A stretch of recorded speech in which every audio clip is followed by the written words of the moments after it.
worlds, and welcome to the dinner party. In this podcast, I hear from guests about their dream dinner parties. They describe the venue, the menu, and the guest list. It's always fascinating getting people talking about the people they admire most. You get such a window into their creativity and personality. It's just great. This week, I am so excited to be joined by actor, writer, composer, and improviser Olivia Mace. Olivia is a creative force of nature. She's so proactive and she makes things happen. She always seems to have about 10 different amazing projects on the go at once. I don't know how she finds the time or the energy. She's such a really terrific creative person and someone who I'm so excited to hear from. You're going to love this chat, so enough from me. Here is the amazing Olivia Mace. Olivia Mace, thank you so much for joining me on the dinner party. How are you? I'm absolutely grand. Thank you very much for having me. Oh, I'm so delighted. You were one of the first people that I thought of when I was starting the series, and I contacted you, and you very kindly agreed to do it. And then it's inexplicably taken me to episode 19 to have you on. So thank you very much for making the time. Oh, it's very, very flattering to be asked. And yeah, no problem at all.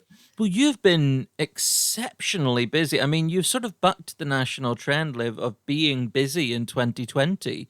How has this year been for you?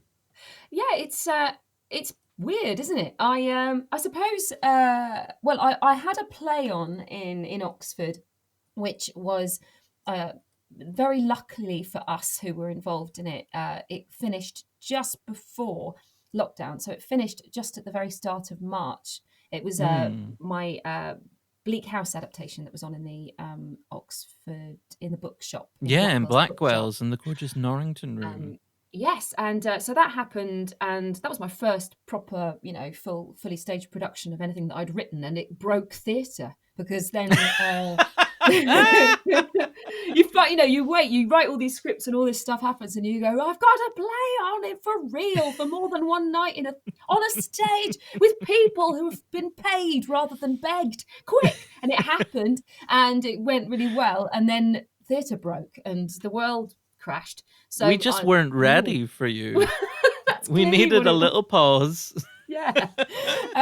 So obviously, like everybody else in the creative industry, I panicked and I wrote to everybody who's ever met me and went, or who has ever paid me to do anything, and went, and I've been so lucky. I've been so lucky. As I was telling you just before we began, I'm sitting in what was once a wardrobe in my house, which my husband's an actor too. He does a lot of voiceover stuff, which my husband filled with foam. And in this foam-filled wardrobe, I've recorded an audiobook. I'm about to record another one. I've done a few little voiceover jobs in here, and those have ticked along. And I've been writing, and I've been very, very proud to have been asked to write things. And I've done cool. A little bit of Zoom teaching as well, a little bit of trying to teach people how to act via Zoom. Wow. Which I mean, was a challenge. acting on Zoom, which is obviously kind of a big thing at the moment, because that's pretty much where all plays have sort of had to go. Is that a particularly different skill to acting on stage? I mean, I'm assuming the answer is yes, but you'll know much better than I will about the kind of the subtleties of and what's involved with it. But tell us about how much of an adjustment that's been, kind of taking theatre onto Zoom. Yeah. So, I mean, the acting classes I taught, I kept everything, strict to exercises and sort of stuff. But then when I did a play, so Creation Theatre, who you and I know really well, because I think that's how we met each other, isn't it, Connor? It was, yeah, about 10 years ago now when you were Yeah. acting with them, yeah. Yeah, so they were, well, actually, they didn't just ask me. I wrote to them. I emailed, they were one of the people I panic emailed. And I said, I'll do anything. Let me write something or be in something, or do you need anything cleaning or whatever? And what I actually did was I sent them a pitch for a big, very, very ambitious socially distanced show that I wanted to do in Oxford that would basically mean taking over the entire city of Oxford and having actors everywhere. And, here's my idea and it'll cost you £22, And then obviously nothing came for a bit. And then they emailed me and said, lots of people have emailed us with ideas and we're going to bring you all together. And we had the most beautiful Zoom big meeting, me and a handful of other marvelous people, including Nicholas Osmond, Mm. who I'd known from back in the day, and all of us had done the same thing. We'd all approached creation with various ideas for online things or whatever. And what they did was they said, let's be a team of brainstormers. And you guys, let's all think together and see what you can pitch, which was cool. And we referred to ourselves as the Extraordinary League of Theatre Makers, like the Avengers. We decided we were like the Avengers, and we had some really fun Zooms where we went, we could do this or we could do that, and we couldn't. Yes, we could. Oh, have you got one of them? It was brilliant. And in one of those meetings, Nick Osmond pitched his absolutely brilliant idea, which was for a two-hander version of Hamlet, which is just Hamlet and Horatio chatting. And then we talked about, and that has happened. That has been online, and it was hugely successful. And because I like to steal other people's ideas and piggyback on other people's ideas, I had the idea for the Merry Wives of WhatsApp, which is what I then did with the phenomenal Lizzie Hopley. She and I wrote it and performed it together. So when we were rehearsing that play, I have not seen Elizabeth Hopley in the physical flesh for years. We've been become besties because we've written this thing together and performed it together. We're actually thinking of writing something else together now. But when we were rehearsing it via Zoom, we learned all these things you have to get to know. So you obviously can't lock eyes with somebody. You can't look into the eyes of a person on Zoom. Because if you look into their eyes, they don't get to look into yours because you're looking at the screen rather than into the lens. Of course, yeah. So if you want the impression to be, and this is how, did you see that show Staged with David Tennant and Michael Sheen? It's on my extensive to watch list. Oh, it's so good. Well, that's a similar concept of actors working over Zoom, rehearsing over Zoom, and chatting over Zoom. And I guess they must have had to do the same thing. If you want it to look like you're making eye contact and looking into the eyes of the person you're talking to, you mustn't look into their eyes. You have to look into the little lens, which is the actual opposite of everything an actor is taught how to do. Because when you're working on film, you're told, don't look down the lens. No one apart from Fleabag is allowed to look down the lens. Anyone else, if they look down the lens by accident, then it goes, cut, don't look in the camera, you knob, because you're not meant to, right? So if you're doing camera work, don't look down the lens. And if you're doing stage work, you have to look into the eyes of we all prefer to work with actors that will, lock eyes with you and really bounce off you. Yeah. So we had to try and react to each other without really looking at each other, which is just the most goes against all your instincts. The other thing we learned is Zoom hops to the sound before it hops to an image. So we had to find there were places in the show where we wanted the camera to come to us a bit of a split second before we actually spoke, because of the rhythm of it, Wow. Because otherwise, you'd start saying your line, but Zoom wouldn't realise it was you talking until you were a word in. Yeah. And that's not what you want visually for theatre. So we learned this mad thing where you kind of go, before you speak. You make a sort of mad little noise. So there was, lots of scenes where we really wanted it to look like a tennis ball match. It would be like, her, me. And so you got into the habit of, first of all, not looking at the person you're acting with, but going, right before you speak, or taking a massive loud breath, so that Zoom would go, oh, it's Olivia speaking, and find you. So all these weird little technical things that you have to sort of adjust to. That's mad. But really fun. I was going to swear then, thought, oh, I'm not allowed, but I am, aren't I? You are, absolutely. So it was really fucking fun. It was really fun. God, it was a massive challenge, and to be at the behest of internet connections and technology, to be entirely reliant on that is very, very scary. It's so incredible. I mean, as you say, it kind of goes against all the instincts you have as an actor to do those things, and you've got your writer's hat on as well, so you're writing for a very specific medium. I mean, in theory, we're looking at maybe 2021 life going sort of back to normal again. Are there any lessons you can take from what you've done online and apply to kind of real life shows? or is Zoom and online acting and writing for online such an anomaly that it kind of is its own thing, and then you'll go back and kind of unlearn all that stuff again when you're back on stage? That's such a good question. I think it is a bit of an anomaly because what we've kind of talked about a lot, those of us who've been trying to make work in this medium, is it is not theatre. Like something Yeah. I've recently really appreciated is how you can't theatre has to be what theatre is.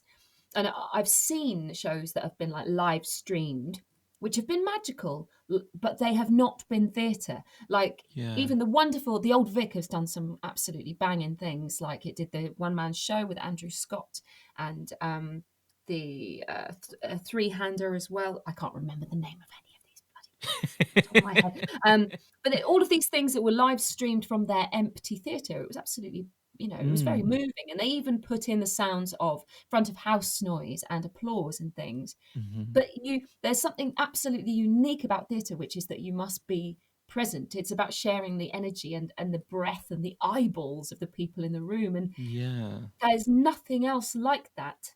There's just not, you can't make that. And when we did the Zoom show, when we did the Merry Wives of WhatsApp, we got the audience suddenly appearing. So we had like, oh, where's Mistress Quickly? And then some poor woman who's sitting there with a glass of Chardonnay in, Basingstoke is suddenly on the screen Amazing. and made to be in the Zoom call with us. And, and occasionally everyone would pop up in a big gallery view and we'd go, right, because we made it that everybody was all in this WhatsApp group of women in Windsor who were all like out for revenge. And so sometimes we'd make them, the audience, be that. And we actually got proper audience participation Oh, where amazing. we'd get them talking back to us and joining in and doing things for us. But it is still not quite theatre. It is just not. There's something, but it's kind of cool that it's been discovered, this sort of because film is film and it is non-interactive and you are not Yeah. there live, and theatre is theatre and you are there and you're physically in the room. And then now we are creating this thing that is, Sort of a as you say, an halfway anomaly. house. It's a halfway house and it's a new thing. And I think that's cool. And I think that I think that will continue. Oh, that's really interesting. Is it something that you'll want to continue with, or do you kind of feel like you've done your stint in whatever we call this, and are Uh, you just relishing getting back in front of actual people again? I am relishing that, but I think I would continue. I mean, when things ease up, I've done a lot of theatre from my house. Like I did the Merry Wives of WhatsApp was the entire downstairs of my house. It was me running around in my kitchen, in my living room. My poor husband just had to not come home from work for hours. And then I did some Globe theatre. I work for the Shakespeare's Globe, and I'm one of their storytellers. Yes, this is something I really want to ask you about because, Yeah. as I sort of said at the beginning, there are so many amazing aspects to your creativity. I mean, you're an actor, you're a writer, you're an improviser and composer, singer, and storytelling with the Globe. It sounds like just the dream job. I mean, It is that is, yeah. utilizing your improv skills, or is it more scripted, or is it a kind of mix of things? It's a mix. So what we've always done as the storytellers, there's a handful of us that do it, and it's a very, very special job. But basically, we create one-person storytelling versions of the plays, and under normal circumstances, I've done them on the Sam Wanamaker stage, I've done them on the Wow. Globe stage, I've done them in a lot of school halls as well, and Sure. I've done them in like various festivals and things. I did the Merry Wives of Windsor one in Windsor Castle. You get to do these cool things in Wow. spaces, and they are a bit interactive. So they are storytellings can't be fully scripted. They have to be present and live, and you have to sort of Yeah. tell it fresh every time, and it will adapt according to the people who you're with and the space you're in and stuff.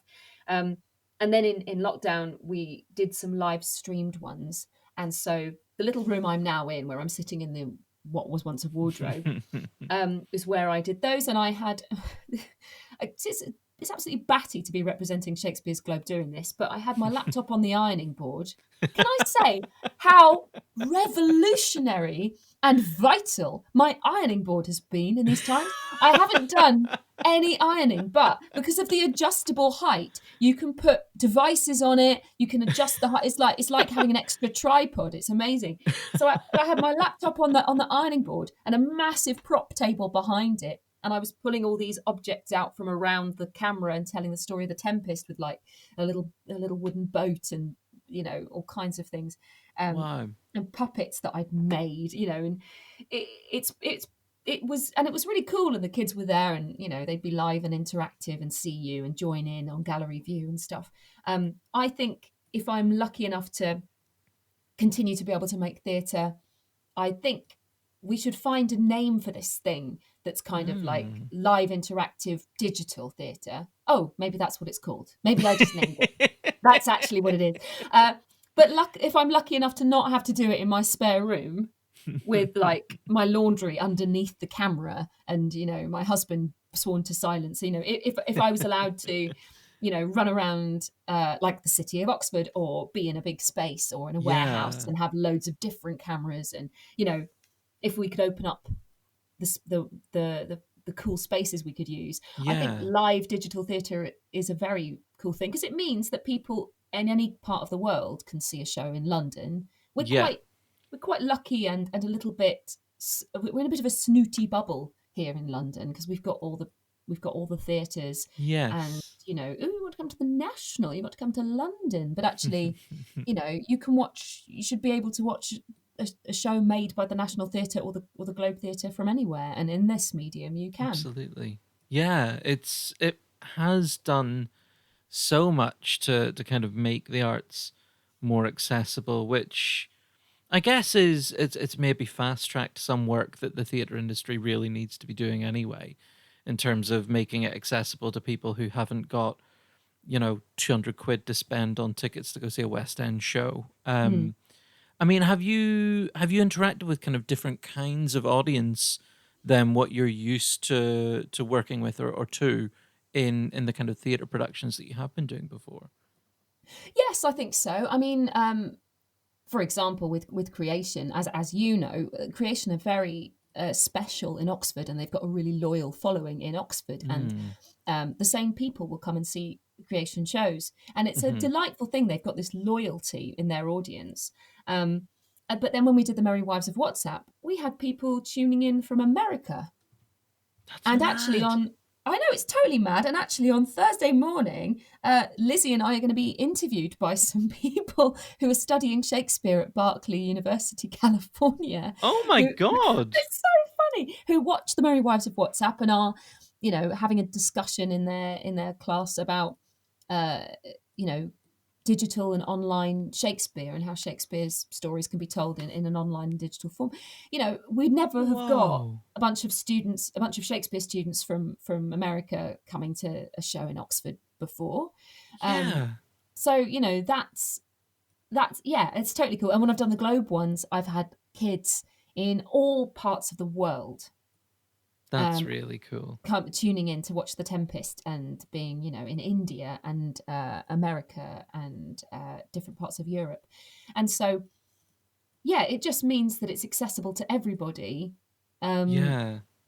and that means that we have work to do. The relationship between theatre makers and their audiences has to be one where we are constantly opening more doors, and we are constantly Hmm. creating um, more flavors and more languages and more textures. And Hmm. if we only just made, and this is why Creation is so good, because they don't do this, but if they just literally rolled out a nice, easy Shakespeare in the Park every summer and nothing else, Hmm. and they had the same nice people come to see it every year, Hmm. uh, and there'd be nothing challenging about that whatsoever. Creation are Yes. really bold in the work that they make. They go, yeah, let's try that. Why not? Yeah. Oh, it looks, a bookshop can be a theatre. Yeah. Oh, yeah, we can tell that story. Yeah.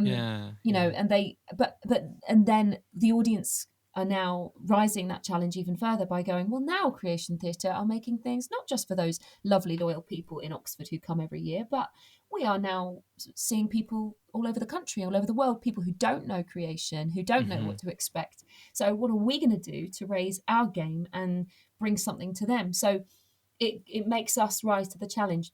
Theatre should be an ever evolving thing. And so this Yeah. is just part of that evolution. And it means we change our game, we up our game.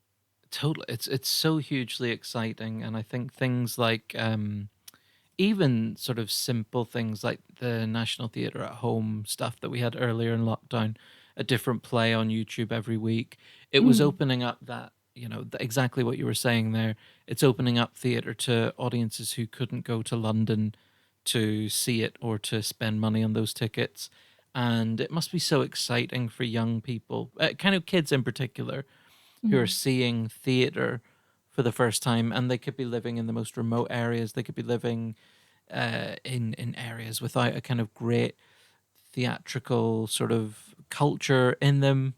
It's a hugely exciting thing. Obviously, really challenging year for so many creatives working in the industry, but Definitely. the industry itself, in some ways, hopefully will benefit from what this year has kind of done in terms of opening some of those new doors for people. I, I hope so, and I mean, it's been very, very frightening, and for all the theatres, we've been, all crossing our fingers that the Globe and also the smaller spaces, the very precious smaller spaces and regional theatres and fringe Hmm. theatres, that they come out the other side financially. Um, they've had to be quite creative in how they keep the work flowing. Yeah. Um, but it has been hopefully a gentle wake up call for a lot of them to kind of go, well, when we come back, when we get to come back guns blazing back onto the stage, what are we Hmm. going to bring? I mean, the very first show that came back onto the National Theatre between lockdowns, like as a filling to a lockdown sandwich, was the absolutely brilliant Death of England Delroy, which is a one man show. Yes. I got tickets to see it. I got to see the first preview um, after the first lockdown, and I got to see Wow. Rufus Norris stand on the stage and go, "Welcome back to the National Theatre," and a That couple of is hundred very people cool. sob and clap, and um, but that show was very challenging to the whole institution. Hmm. It's a black man standing up and saying COVID has damaged me in different ways because COVID is racist. People have viewed Yeah. me in different ways because of the society we live in.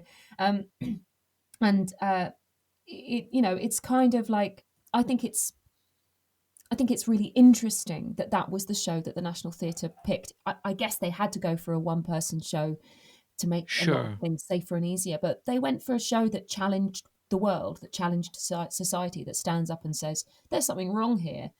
Yeah. That's what they chose to go for. Um, the poor guy who did it, the magnificent actor, I think he got about 2-3 weeks before he had to stop again because the second lockdown came.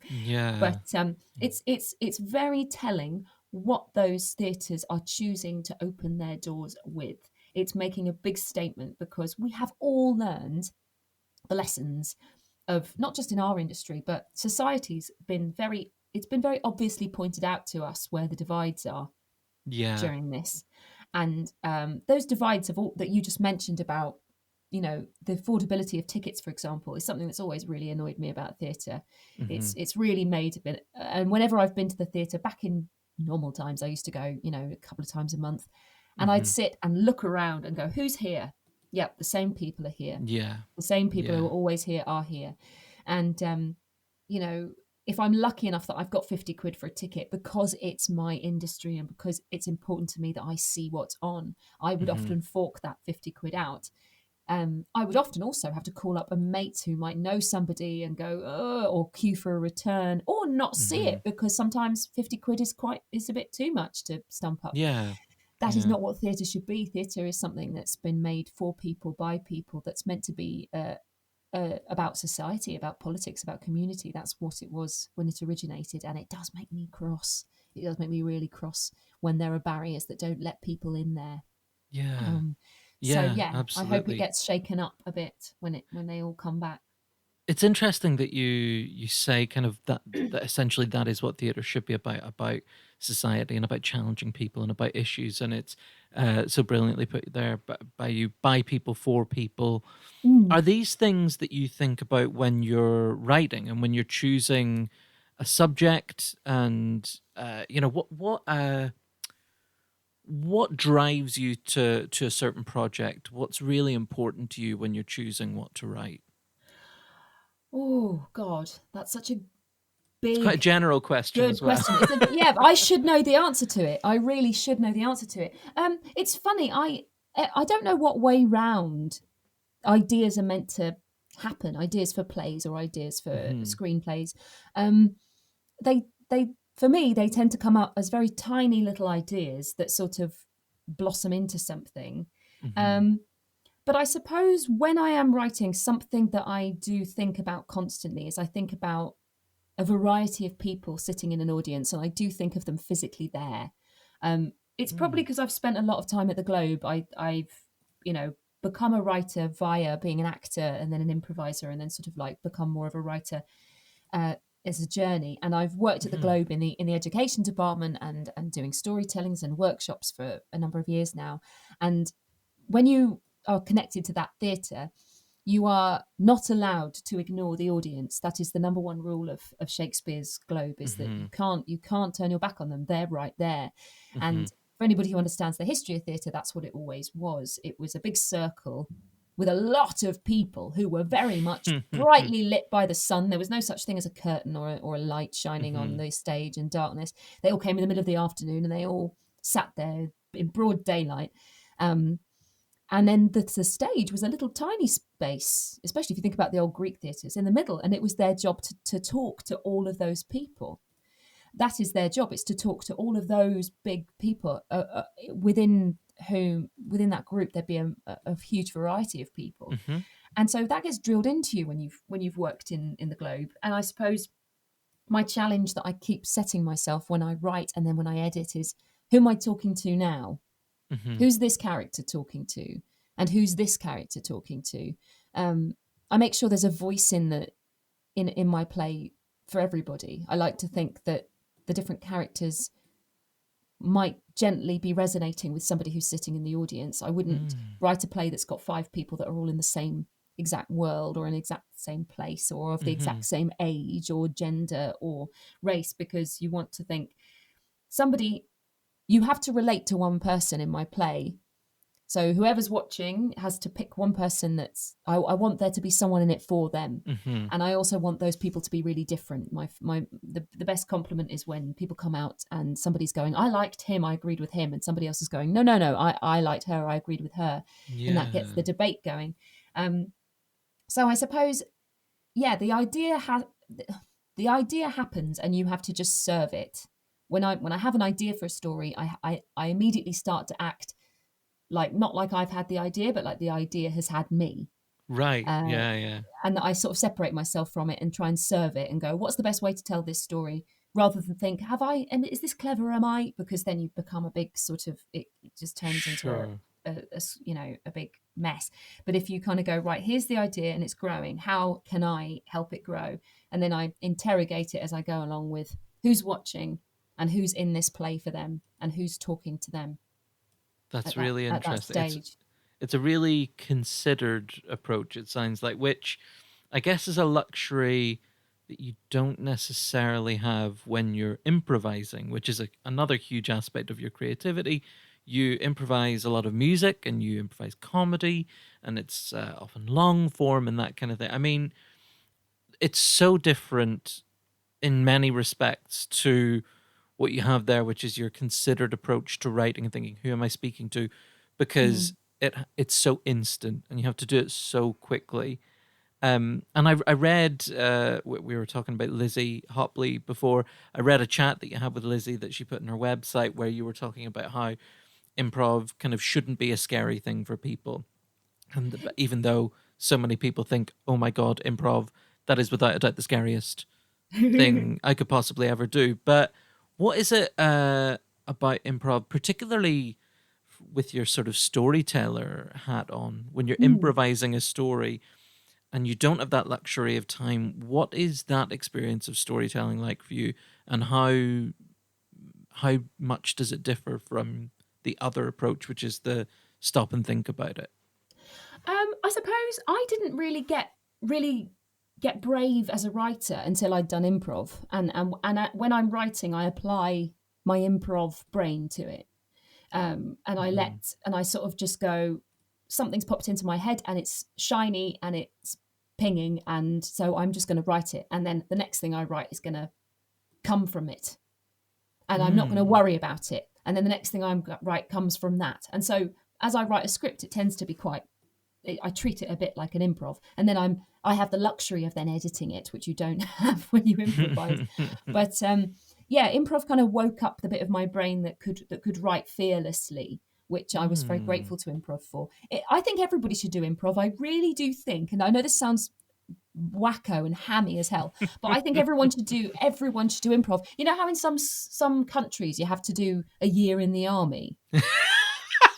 You know, Yes, what's it called? National service. I think we should have that. I think if every person was taught improv at school, we'd have a nation of people that are that's comfortable, amazing.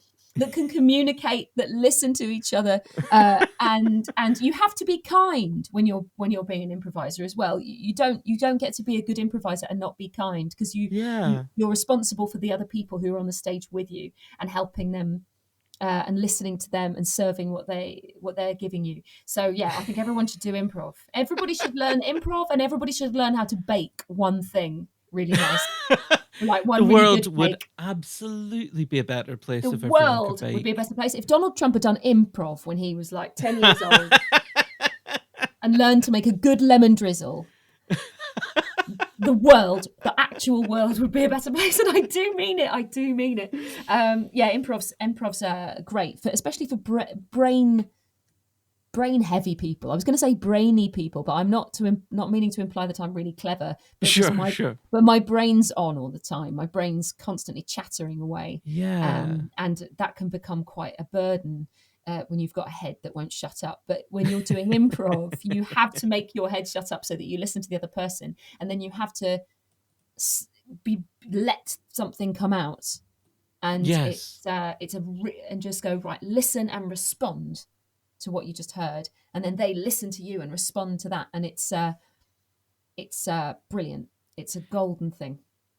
I mean, when I see improv, I'm just dazzled by it, and it is something I would love to do more of. I've done little bits, but I would love to try it more. But it just seems like there are so many plates you've got to keep spinning, particularly if it's kind of musical improv or longer form improv or both. You're trying to keep track of story, of music, lyrics, other performers, and very often you're also having to be funny at the same time. And it's all made up in the moment, but how do you prepare yourself for that? I mean, when I was doing a lot of stuff with a troupe, which I haven't been for a little while, and I'm hoping to join back up with them again soon, we would have rehearsals, workshops, where we would just play and play and play and play and play. So we'd spend a couple of hours, doing improv games, exercises, and you just learn the mindset, I suppose. It's a bit like a Mm-hmm. sport, I suppose. Like if Mm-hmm. you and I don't play any sports, but you practice your game, don't you? You practice all your little techniques, and you practice your game, and you play a few games, but then every Yeah. single game is different. So Yes. yeah. Yeah, that's true. And is there a big part of it as well where you get to know the people you're performing with as well, and those relationships help you do it that little bit better? I'm imagining kind of if you started improvising with a whole new group of people, there'd be a lot to learn about the dynamics of that group.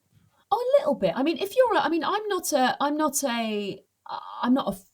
full trained up, like total pro of an improv artist. I literally just enjoy doing it and do it whenever I can. But Yeah. people that have done the really good long courses, all of which are brilliant. The nursery theatre, and the people. There's so many. Mm-hmm. They've learned the rules and they've learned the games. So that Mm-hmm. means they can be thrown together with people they've never improvised with before, and because everybody knows the rules, they can play, and that's really exciting. The rules there's lots of funny little rules, but the big rule is to yes and whatever's come Yes. before. So you accept it, and that's actually why I think everybody should do improv. Is this sort of like you have to fully embrace the thing that someone's given you. You're not allowed to go, well, no, and adjust it a bit to your thing that you like. Yeah. You Yeah. have to really, really empathize. You have to really, really listen, and you have to really go, okay, well. I see that, and now I add this to it, or now I take it here, and that's pure generosity and Yeah. empathy, which to be able to do that, to be able to really listen to the other person without going, well, but, which is something we all have a tendency to do. Yeah, definitely. Yeah. Absolutely. I think, and it's a mindset and a skill set that I think you're so right. It would improve so much about even the least creative industries. You know, if someone comes up with an idea, the easiest thing in the world is for people to say, "Oh, no, no, I don't Yeah. agree." But that mindset to actually say, "Okay, well, let's just go with this for a minute and Yeah. see where the conversation ends up." That would be very cool. Yeah. I mean, look, there's so much. I keep sort of emphasizing how absolutely extraordinary I think all the different facets to your creativity are. But there's one sort of question that I love to ask people on Mm. this podcast. I love chatting to creative people about their creativity and about the things that are kind of quite public or the things that they're sort of known for. But I also love to find out from people about the sort of the sides of their creativity or the little creative challenges or things on the creative bucket list that maybe we don't know about that we'd be quite surprised by.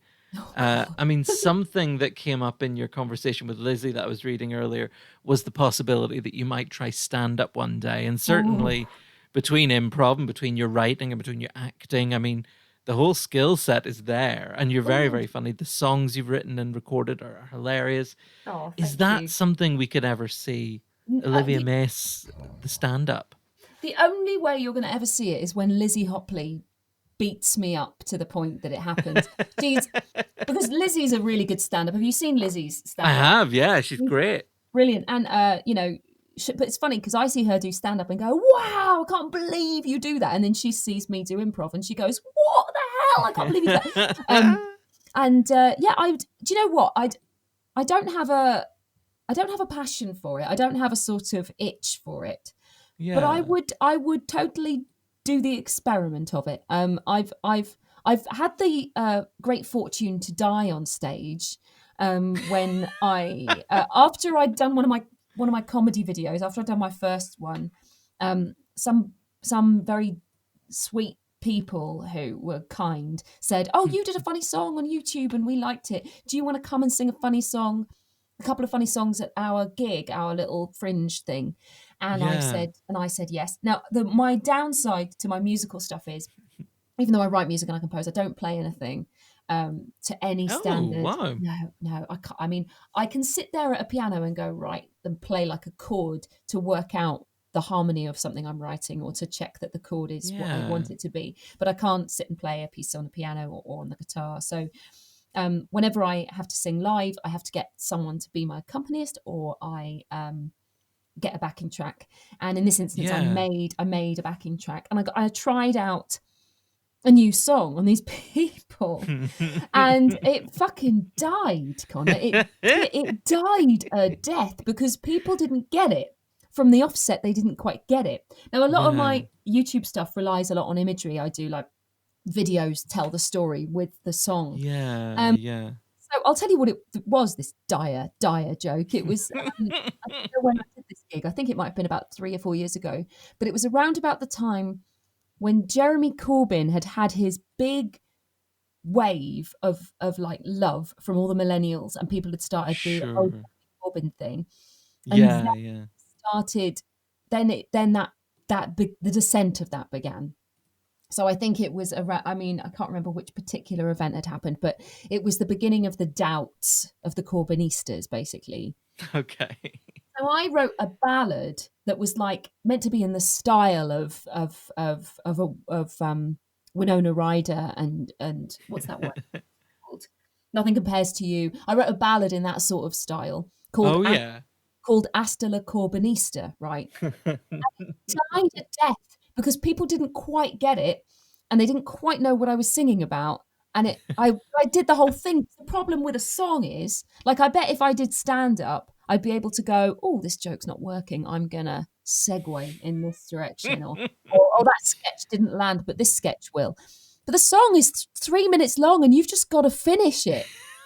And essentially, you've got a fucking backing backing track rather than your mate or your own guitar.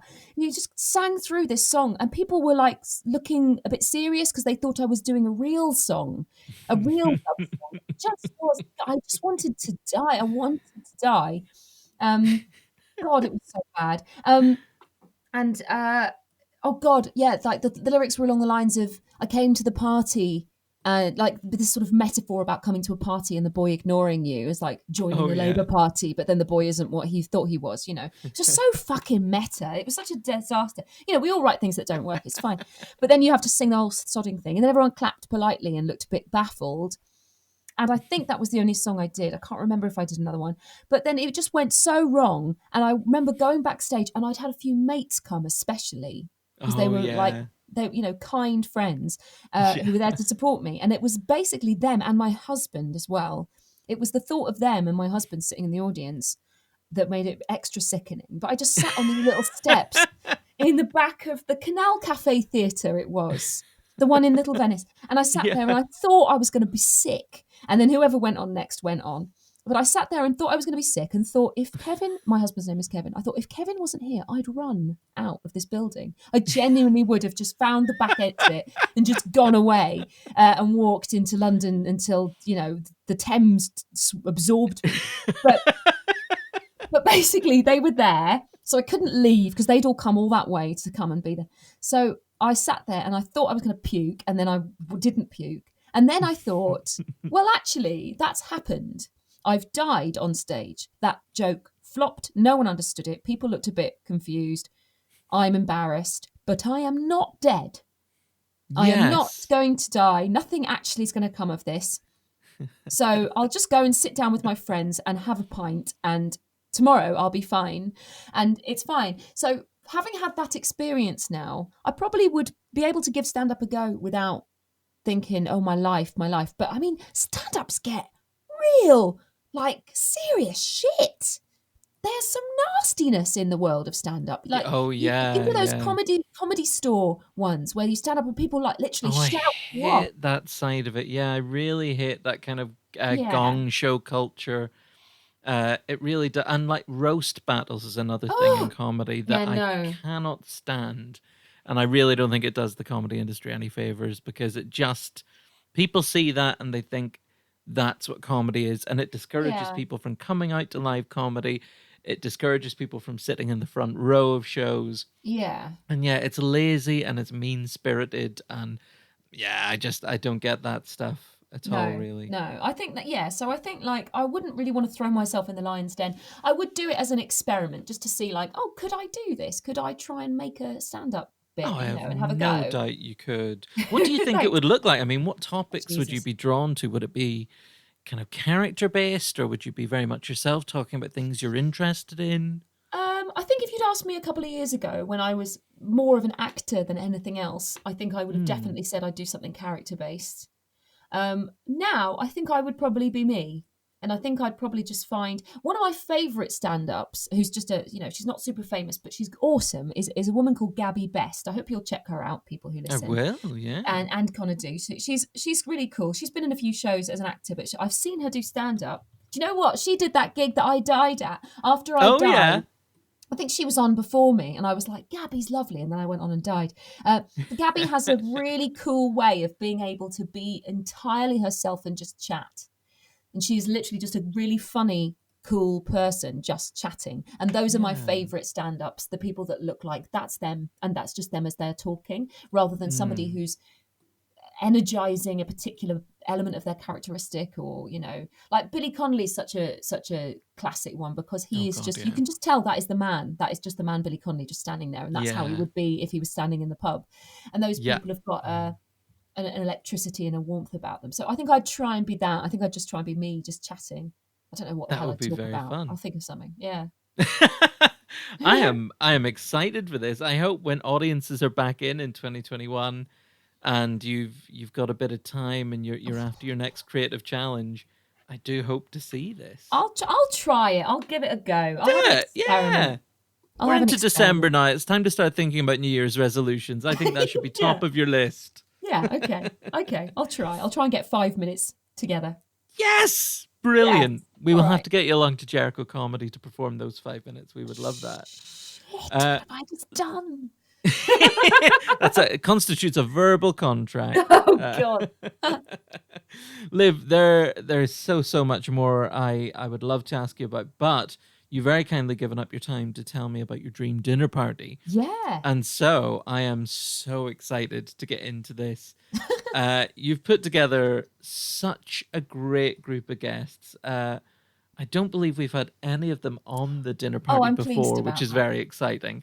And for some of them, certainly, I don't know how they haven't been chosen before because they're so interesting.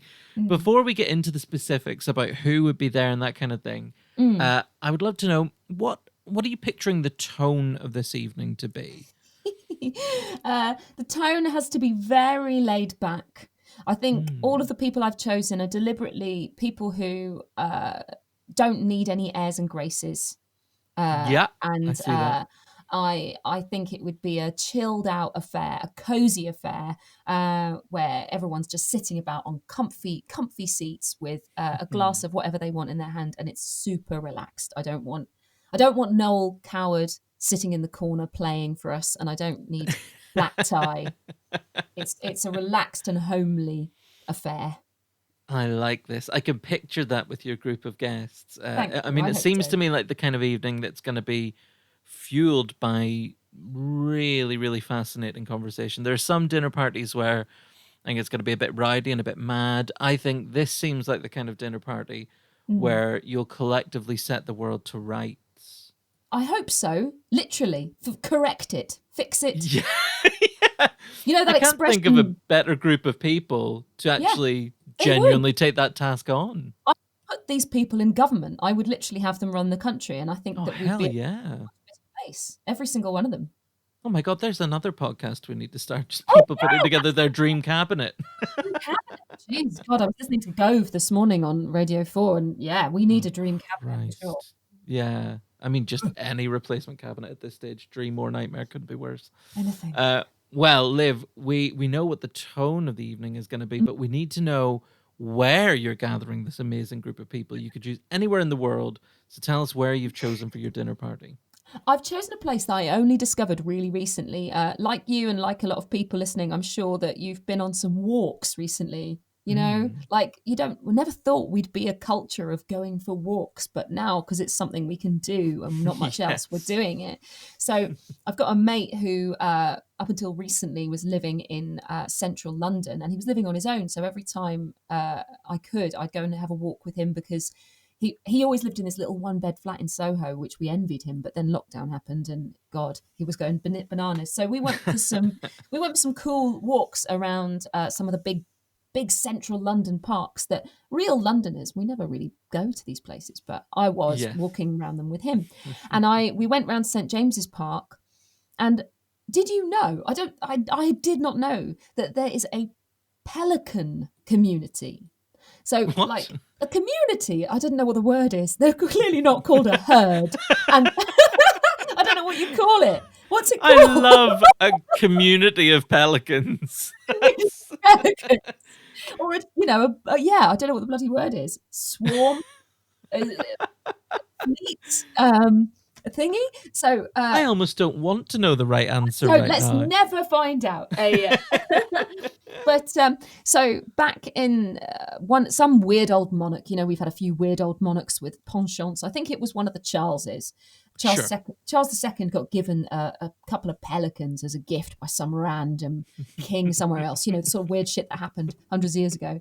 And then this community of pelicans became a fixture of St James's Park, and they're gorgeous. These big sort of big fuck off pink birds just stomping about, and they've got the lake, and they've also there's a little place called the Pelican House, which sort of sits in the middle of this lake, and there's a tiny little walkway to it, and it's a gorgeous little house in the middle of a lake surrounded by pelicans in the middle of St James's Park. Amazing. And it's just called the Pelican House for the pelican keeper, and because we're English, we don't need to give any more explanation than that, on this little sign. And my mate and I were just staring at it aghast, kind of going, there's a pelican house for the person who looks after the pelicans. And he's Canadian, he's actually gone back now to Canada. That was our sort of saying goodbye to each other walk. And he was like, "This is the most English thing I have ever seen in my life." You just think you haven't seen enough weird British things. And then there's a fucking pelican family and a man who takes care of the pelicans in a pelican house. So I just thought it was adorable and bizarre and beautiful all at the same time. And then when you asked me about this, you were like, where would you have your dinner? I thought of all these tropical places across the world, and I thought, I really want to go inside the Pelican House and sit with some cool people and look out the window and see St. James's Park, big, beautiful willow trees, and big fuck off pelicans galumphing about, squawking. I think that's a cool place to sit and have a dinner party. I mean, not that you would be shy of any conversation at this dinner party, but there's no way in hell conversation would dry up if you're sat in a pelican house. That's a very good point indeed. I hadn't thought of that. That's another thing. It gives a talking point, so there's not going to be any awkward silences. You can start talking about Charles II's thing for pelicans. Yes. And what is the word? Is it a community? What is it? Talk about that. You've got a few people who I'm sure would come up with some pretty great names for collective nouns. I mean, it's such a great venue. We've not had anywhere like the Pelican House in the series so far. An absolutely fantastic venue for a dinner party. And so now it's time to find out about your guests. So your first guest is one of Britain's finest ever writers and social commentators. He's a particularly good choice given that we're recording at a time of year on which he's been so influential. You're inviting the wonderful Charles Dickens. Yes. I couldn't believe nobody else has brought Charlie along. It's quite incredible. I mean, I don't know what he's done to the other 18 people I've spoken to on the podcast, but clearly he's wronged someone along the way. Why have you invited Dickens? I've just got a real deep love for him. I know he's quite dead, which but that's the only thing. The only thing that stops him being my best mate is the deadness of him. Otherwise, we'd be like that. We'd be totally chums. I've just got a real love. I mean, I've always had a love for his stories. My favourite book in the world is Bleak House, which is the book I adapted into a musical last year for Creation, which got to have a lovely little run in Blackwell's. Every Christmas I read A Christmas Carol. My husband thinks it's the most weird thing. I have to sit there, usually on the 23rd or 24th, and sit and read the whole thing. Do you read it as well? Oh, 100%. I am with you there. Yeah. You've got to read the book. There's something magical about the book, and I mean, there's all kind of cool things about him. He had such style. He used to get up very early in the morning and write for exactly 2 hours at his big, beautiful desk, which you can go and see in the Charles Dickens Museum, which was his old house, which you can walk around. He would sit and write for 2 hours at the desk, and then he would stroll out with his beautiful cane in his hand and his lovely, beautiful tailcoat, and he would just stroll around London, having chats and social engagements. And he only did his writing in the very early hours of the morning, and then he spent the day chatting with people and socializing. All of the people in his books were based on real people that he knew and met. And I just love that. He was such an active sort of writer. He would go out and look at the world and meet people, and then he would write about them. And he did more of the looking and seeing and meeting and thinking than the sitting and writing, which he clearly did in an intense, fast and furious kind of 2 or 3 hours slot in the morning. I think that's just as it should be. He was one of the first writers to put working class characters into his stories. And he created a lot of social change. He was responsible for an awful lot of social change, and also for a lot of. He's one of the first writers that was political in that sense. Like a lot of the works we know didn't start off as novels. A lot of them started out as a little bit in a weekly or a daily section of a newspaper. Yes. So you'd read the big story of David Copperfield or Bleak House bit by bit. And of course the papers were only read by certain types of people, posh people. Yeah. And he put those working class characters in there. He sort of slid them in, so you'd begin with your familiar characters. You think of the readers, and they begin with their familiar people of their sort of class and their sort of type. And then people would emerge like Joe in Bleak House, whose story is so incredibly poignant. And there are moments in his books, or as they were, newspaper articles, where Hmm. he would leap out and talk directly to them. So there's this extraordinary moment in Bleak House, which we tried so hard to make happen theatrically, where when little Joe, who's a homeless boy, who's Hmm. not hugely intrinsic to the story, he is important to the story, but he's just a sort of small character really. When he dies of exposure and hunger and Hmm. and then there is a page of just rage. If you read that book, where Charles Dickens and the chapter ends with "Dead, my lords and ladies, dead, ladies and gentlemen, dead, dying around us every day." And he just had Hmm. this way of sort of leaping right out of the pages and Hmm. going and pointing a finger at you. It's spine tingling. There's a moment in, I think it's A Christmas Carol, when he says, I think he's talking about how close Marley's ghost is. Yes. And Yeah. then he said, I love this so much. And he says, as close as I am to you, and Yeah. I am in spirit at your elbow.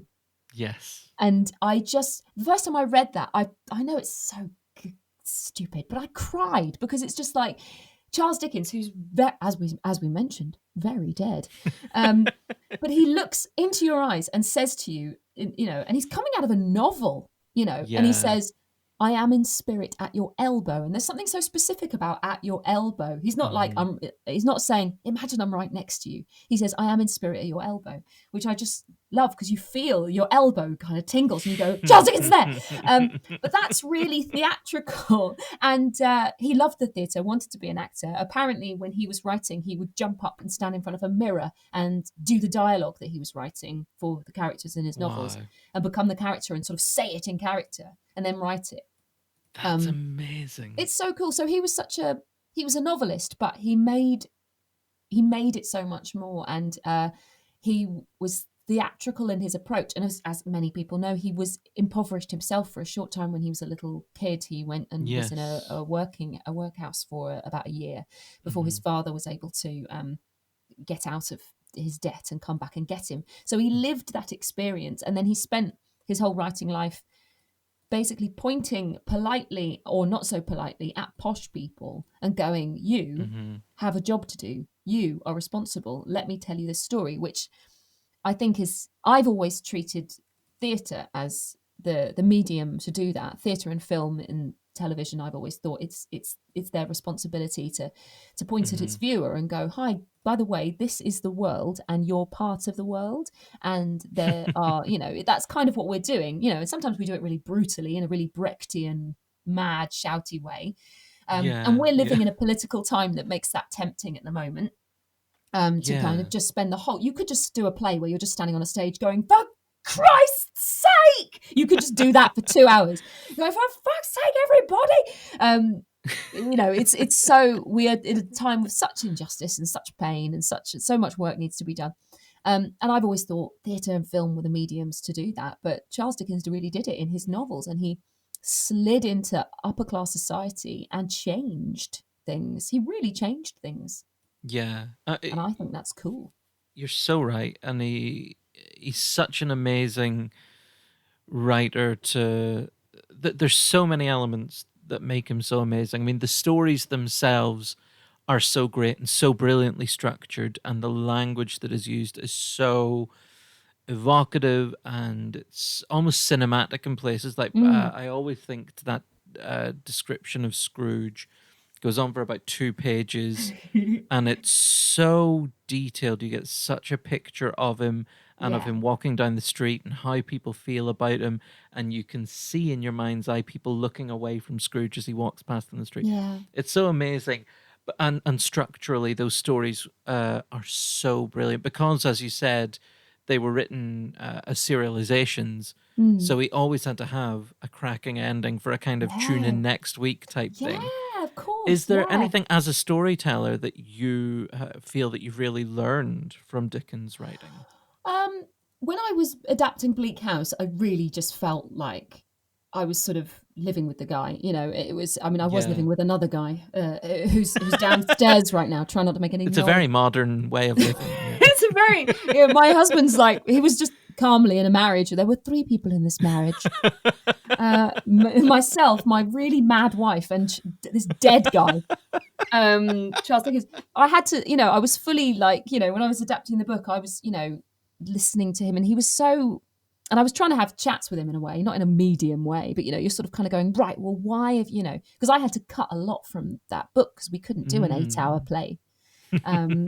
I would have, but we weren't allowed. And I think, as you say, he wove story in such an astonishing way, and I learned a ton about that because in Bleak House, but it's the same in all of them. It's like I don't know how the hell he structured those narratives, but I ended up having a huge big. It started off as a pinboard, and then it became a floor in a room in a house. Different coloured pieces of paper for all of the characters that I was keeping, not even the ones of his actual story, because I kept less than half of them because there's so many people, and how those if you imagine strings of coloured ribbon and plaiting them and sort of having them kind of interweave and connect, the way that the people connect to each other in this huge tapestry of a story, I had to kind of insane. It's insane. I had to work out his tapestry, and then I had to make my tapestry to make sure that I didn't break the strings of any of the threads that I wanted to keep. God, yeah, of course. So everybody was a different color, and I had like 4 versions of notes, and I'd get halfway down and go, shit, I need Mr. Badger because Mr. Badger does something in chapter 2, which means that Esther can do this now. And then I go all the way back and go, oh God, I can't get this poor actor number 4 to play 9 people. He's already playing 8 people. And then I'd have to kind of merge Mr. Badger with somebody else and kind of come back and string it all together. The tragedy of the fact that we didn't get Mr. and Mrs. Badger, who I think are the best named characters in all of, we didn't get them in our version. But I suppose I learned about structure, and I learned about, especially because I had to edit it and cut it down to do the 2-hour version of something that would have been God knows how long. I learned the lesson when I was working on that of how everything must serve story, which sounds a bit obvious, but when you're writing and when you're editing, you have to go, does that serve story? Are we serving the story with that person's existence, with that piece of storyline, with that line of dialogue? Is it serving our story? If it's not, it must leave. It must leave the building. And how is it serving it? And I've become better at that from doing that job, from doing that adaptation of his work. But and now when I have done newer work since then, I've done the tapestry thing anyway. I kind of had to do the tapestry thing because I was like, I've got to work out the fucking size of Bleak House and all these different plot threads and how they work together. I have to do that. And then I made my sort of, mad interlinking strings of people's trajectories. And then now I do that for all of my pieces because the world of painting has got to have all these people. They've got to interlink. Everything has to happen because of something that one of the other ones did. They have to be intrinsically linked if they're going to be there. And so, I would love to ask him when we're sitting in the Pelican House having our, I think I'll get some port or something in for him. I think he'd probably be a fan of a port or a sherry. And I'll be asking him how do you think he just sat there and wrote Great Expectations just improv style, just going, then this happens, then this happens, then this happens. Yeah. He must have had, where's his whiteboard? Where's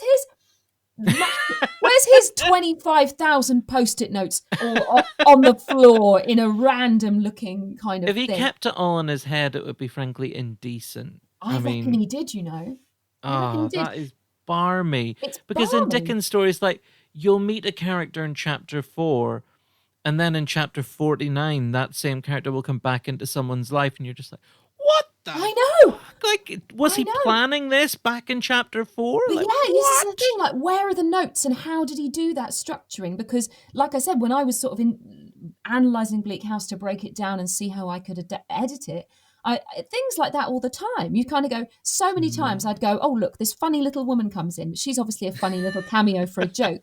And then you'd go down and go, no, the funny little woman has to be there, because if she didn't come in and say that thing, then Ada wouldn't have come up the stairs, and then she wouldn't have seen the thing. And you kind of go, it's magical and it's extraordinary, because that's how life is, of course. Things happen because of a Yeah. series of millions of things. And you think, God, this story is complicated. And yet you do follow it. You don't get lost, which He's is amazing, it's really. it's a freakish and unique gift for story and character and making everything so kind of interwoven. Yeah. It's a more intricate, I think, than any other writer I've ever Oh, encountered. amazingly so.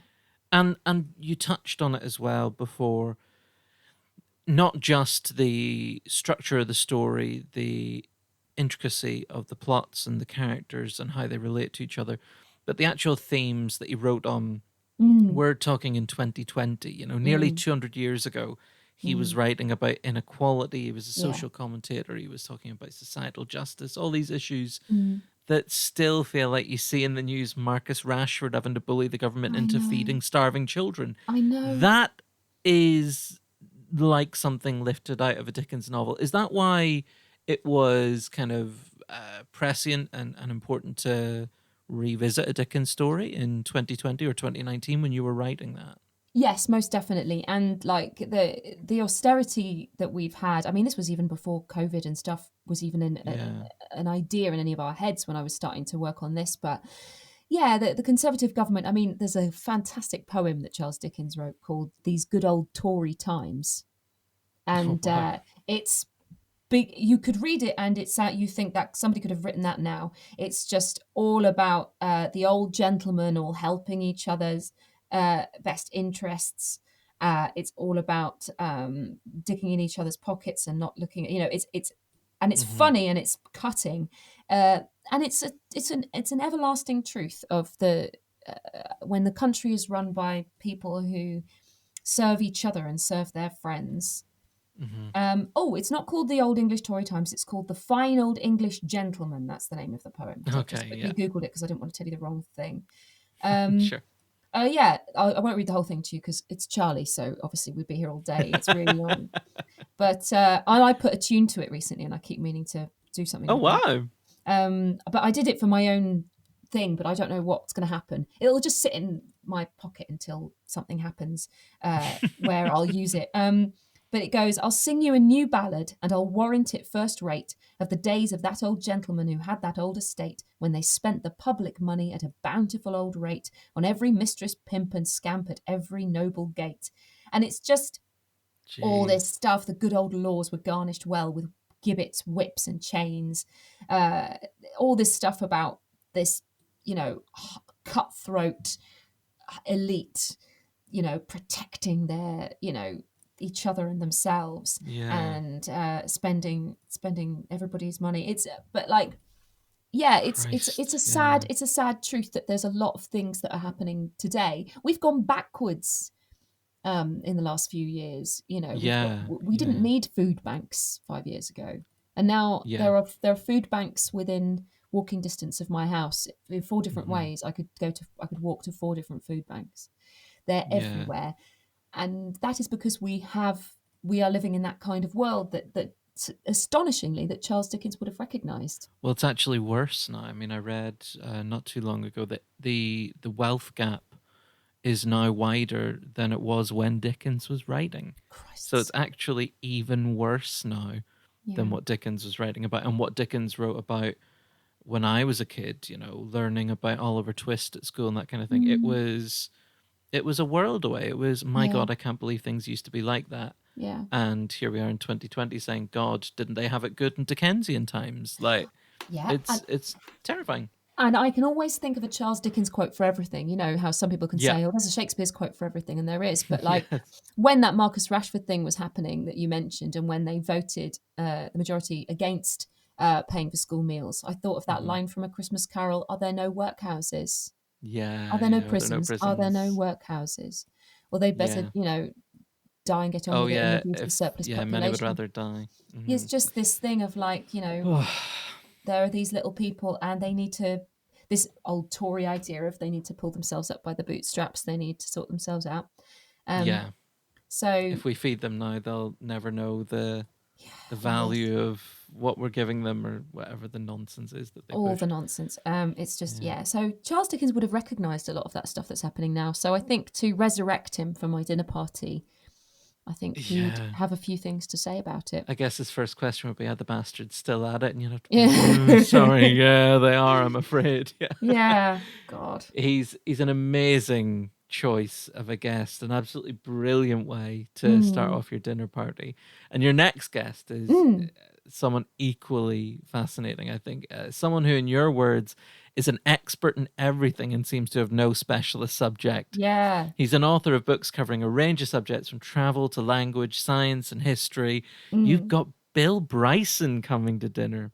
Yeah. I just can't believe he's real. And I want to just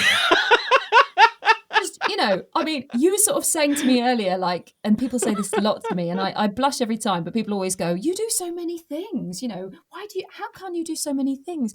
And it's, but the many things I do are all under the same umbrella. I write, I try to make theatre, I act, it's Sure. all under the umbrella called storytelling. So songs are included in that, and plays are included in that.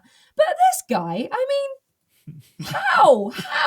I the only understand. I don't believe it. I think he might be like the quantum leap guy. He's just like lived a million lives.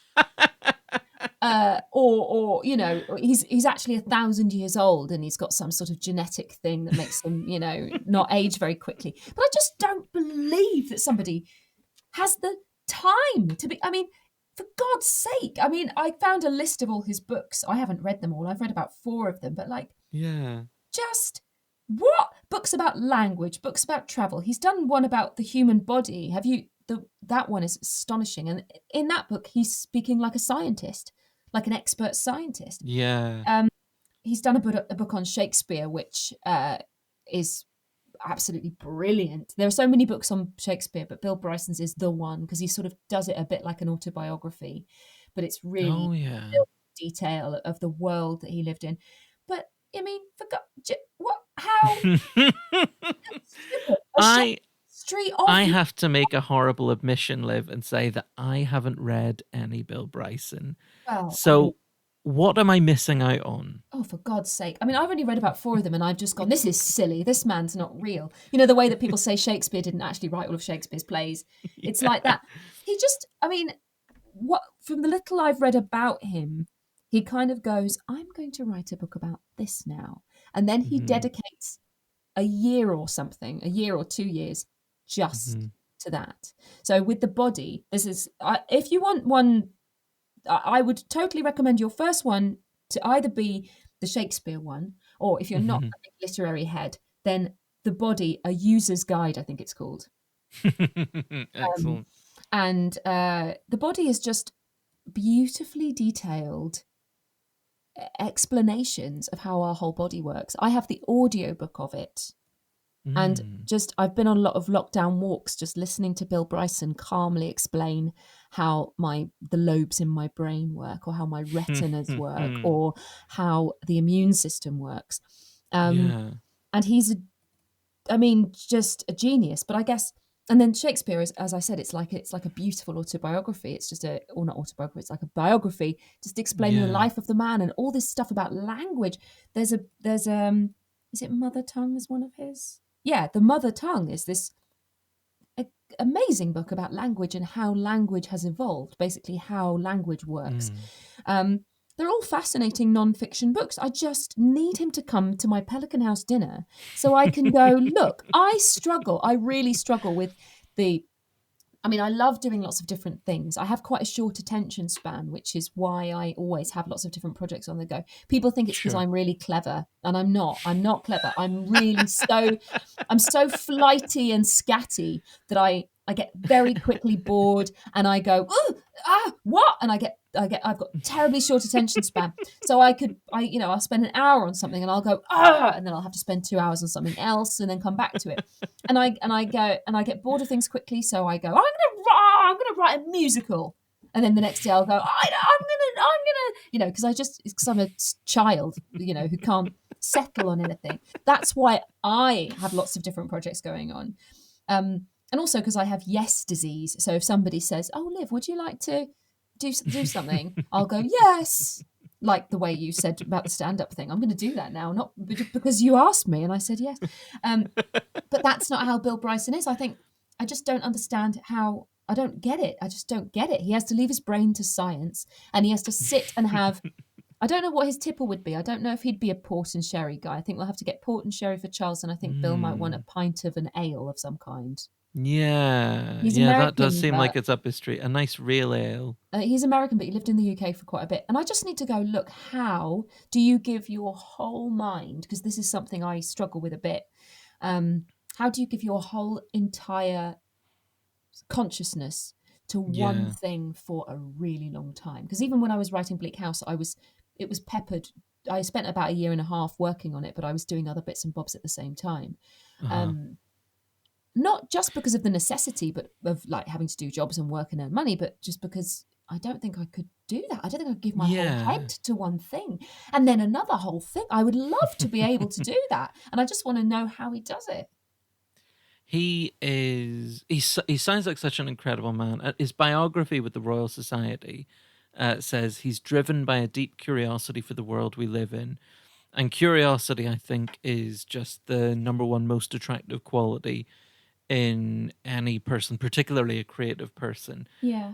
Is that what you most admire with him, or is there another quality or aspect to his personality or work that you're just floored by?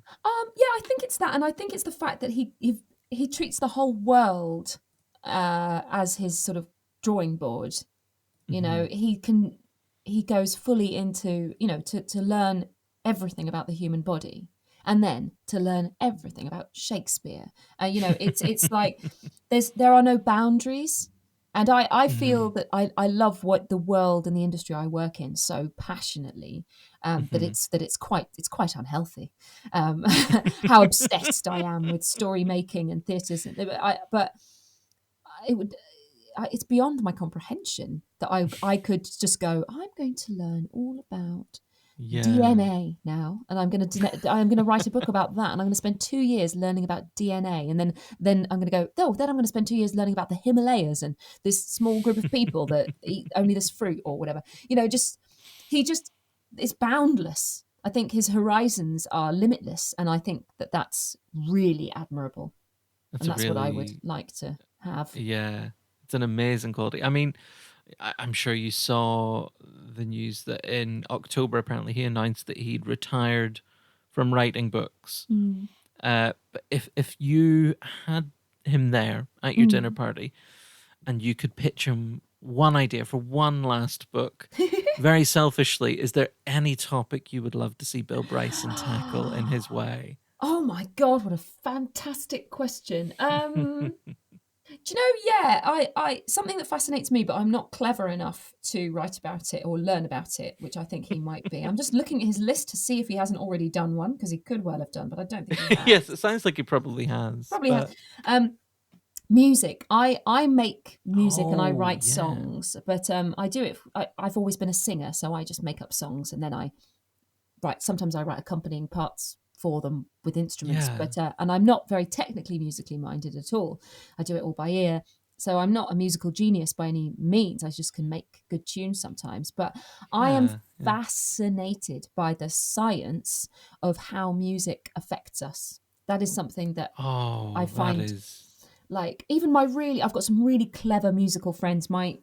You were asking earlier about people that you chime with when you're doing improvisation. A really amazing musician, very clever woman called Ishani Perrin-Panayagam, who plays with me. Oh, yeah, you guys did a show together, didn't you? We did a few years ago. We did an musical improv show together, and she does a lot of musical improv, but she's also a fantastic musician and composer and genius person. And I've talked to her about this, and it's it's a fascinating subject. The way that a bit of music can be funny.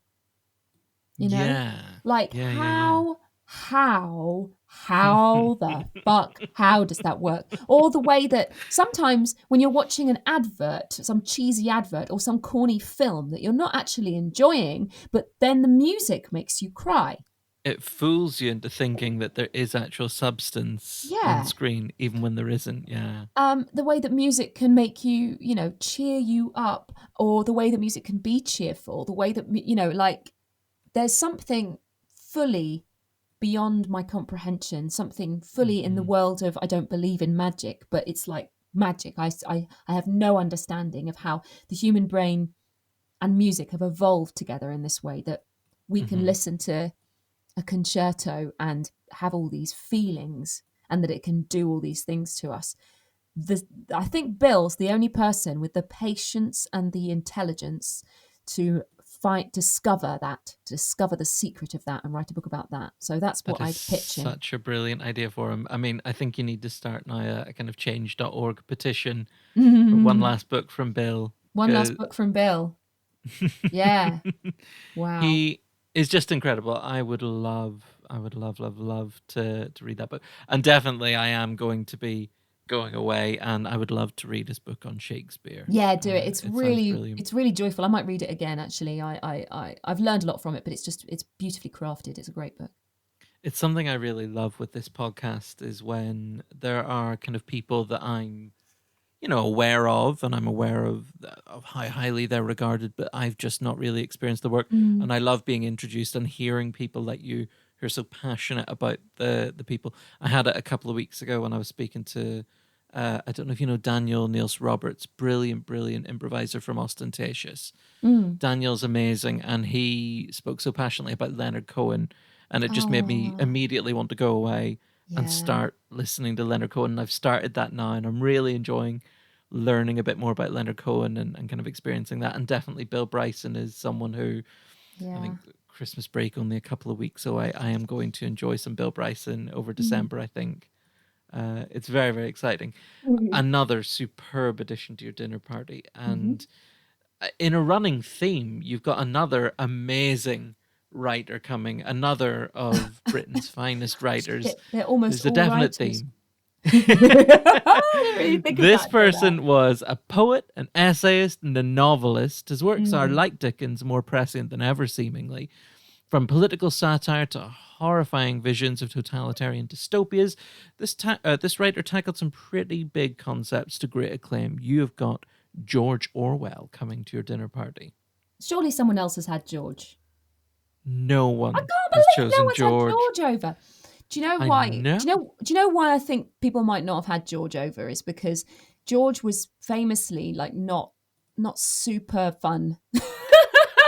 Like he wouldn't be like, hey, let's all do shots, let's all have a dance. Who's gonna get the guitar out and start singing, Don't Look Back in Anger? It's not gonna be George.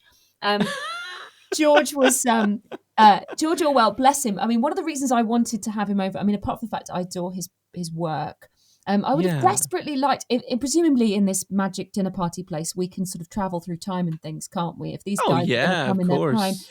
I'd just tell him to give up smoking and to take a few more walks in the fresh air and to improve because the poor man, he had such ill health and he constantly smoked and he died far too young because of, Yeah.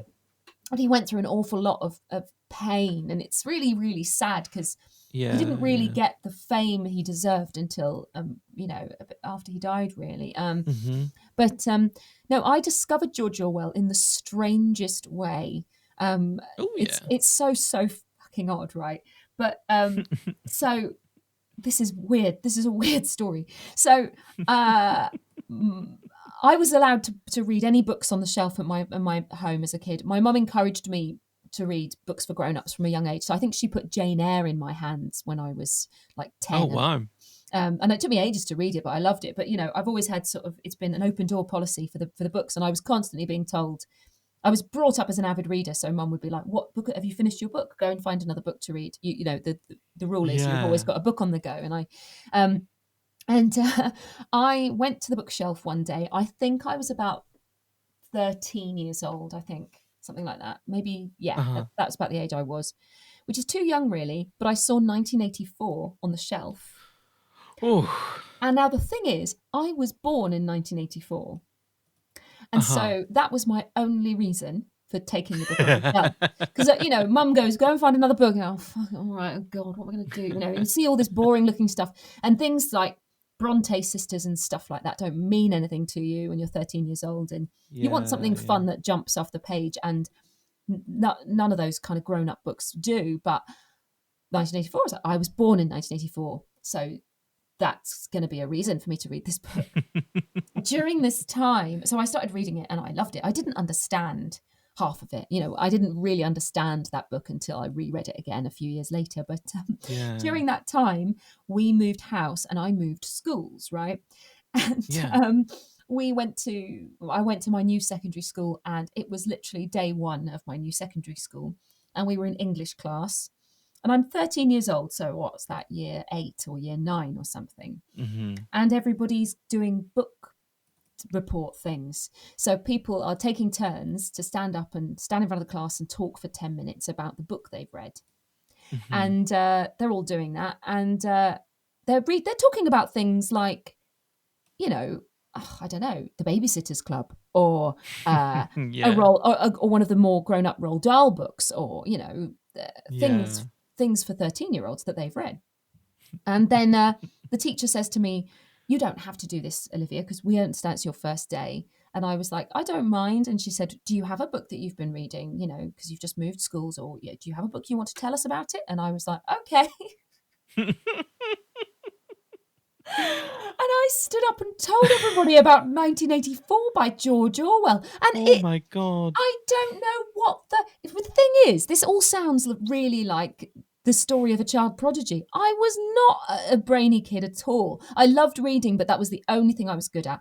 In that school, which I then stayed in, I was in the top group for English and the bottom group for maths for the entire time. Nobody ever questioned how weird that was. And I never passed my GCSE maths, by the way. Still, terrible. It was only good at English, have been shit at everything else. But yeah, stood there and talked about 1984 like some sort of weirdo. I was like, so there's a man. That's the other thing, because I was 13, I didn't really get the metaphor element of it really much. So I was, because when you're that age, you read the story and just the story. Yeah, of course. You take it at face value. You kind of just go, this is the story, and you don't think too deeply about anything else. So I was like, there's this man, and he has to get up every morning and do exercise because a big eye sort of camera tells him. And he's sad and he doesn't want to do the exercise every day. And then he meets a woman and he really wants to kiss the woman, but it's not allowed. And they go in a forest and they have these big boiler suits on. And then he's coughing. He's got a cough. I just sort of relayed all this information. I don't know what they thought, but that's how I discovered George Orwell in that book, and reread it obviously later and discovered how brilliant it was. Animal Farm, I think, is a work of genius, and he's sort of like George Orwell has he basically prophesied the world we live in now.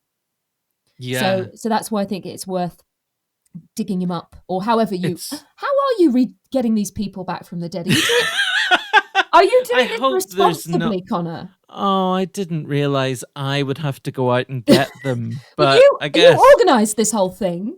That's what I get for starting this podcast. You got to take the good with the bad. Sort of Frankenstein-like thing. It all started out as this cute podcast about dinner parties, and then I had to dig up George Orwell and regenerate him.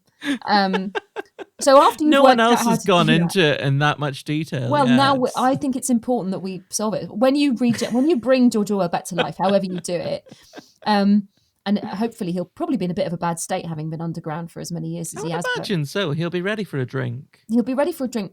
I might tell him to give up smoking. I gave up smoking, so I'll tell him how I managed it and hope that he can do the same. And I'll say, you told the future. You saw into the future, George. How did you do that? There's a commonality, isn't there, between Orwell and Dickens? Like, both fierce social commentators, also obsessed with class and poverty. And indeed, Orwell actually cited Dickens as a big influence on his work. Orwell was one of these really, one of the most fascinating choices that he made. I mean, they're all great, but Orwell's the one that I kind of wasn't sure what I thought of him as a person. He sort of seemed to want to be poor because it would give him a perspective from which he could write. Like there was a story I read about him where he tried to, in 1931, he got himself deliberately arrested because he wanted to experience Christmas in prison. And the authorities didn't think that his drunken disorderly conduct was an imprisonable offense, so they let him go after 2 days. But like he wanted to spend Christmas in prison so that he could write about how hard it was to spend Christmas in prison. That's so. And I think he wanted to be poor so that he could write about how difficult it is to be poor. And he always sort of wanted to get these sort of manufactured misfortunes to write from an authentic perspective. What do you think he would be like as a guest? You've said that you don't think he would be the most fun. I think, do you think he would be interesting? Do you think he would be intense? What do you think he would be? I think he'd be intense. I mean, I thought about the combo when you sort of asked me for the 5. I thought I've deliberately made sure that there are some people that would be jolly enough and chilled enough that we could all get George kind of out of his shell. You know, and Bill, I imagine I'd like to get to know Bill Bryson, and he's one of the few people who's alive on my list. But you know, I imagine Bill might be a bit serious, but you know, he's also quite laid back. I bet Charles would have just been amazing at social chat. He was good at talking to anybody. So, and the other people who are coming up are very good at that too. So I think hopefully between us, we'd get George to calm down, lighten up a little bit. I get the impression he was a bit of a grumpy sod, but also he was a sod who'd gone through a lot and was in a lot of pain and had a lot of rage and, you know, going on. So I think, you know, I suppose I'd let him have a fag if he really wanted, but I'd talk about, you know, let's take it easy, man. I think I'd give him a chamomile tea before anything else. And I think I'd put a bit of extra salad in the starter. I just got the impression the guy had really bad health and didn't look after himself. You know, yes, he just needs a bit of love, a bit of lightening up, and a bit of loving. I'd get a bit of Joni Mitchell on the record player, and we'd all get up and have a bit of a sway. This is a side of George Orwell I would love to see. Now, this is very, very interesting. I mean, is there a particular element of his work, because it is intense? I mean, I don't think I've ever felt complete devastation like I did when I saw the stage production of 1984. I made the mistake of getting it for my wife for her on her birthday. We went to 1984 because I hadn't read it and I thought it might be an interesting show. And then we were going to a cookery class afterwards, and it was just like, what's the fucking point? That is a brilliant combination. Dystopia, and then this is how you tempura a prawn. It was the weirdest day, and I was so completely broken after 1984. You know but what? It's so Let's create an experience where you watch an Orwell with a cookery class. So you're watching 1984, but you're having to make gruel, and you're having to get, you know, you have to eat all the weird shit. Animal Farm, and you get like all different pork chops at the end. So, yeah. You eat all the animals in like a tasting menu. It would be such a unique dining experience. Cook along with Orwell. Cook along with Orwell. Oh my God, we've got to do it. God, that's so funny. I've forgotten your question because we've just laughed about that so much. Did you? I've almost forgotten it as well. What it was Orwell, about? He's about the kind of the qualities of his work, because it is so intense. Yeah. And it's so layered, and there's so much going on in the subtext and everything. But how does this work make you feel? Like, I felt so completely broken after 1984. Didn't feel the same way with Animal Farm, because again, I think I was studying it, and the kind of, I guess, the passion in it is sort of diluted a bit when you're really studying something so much.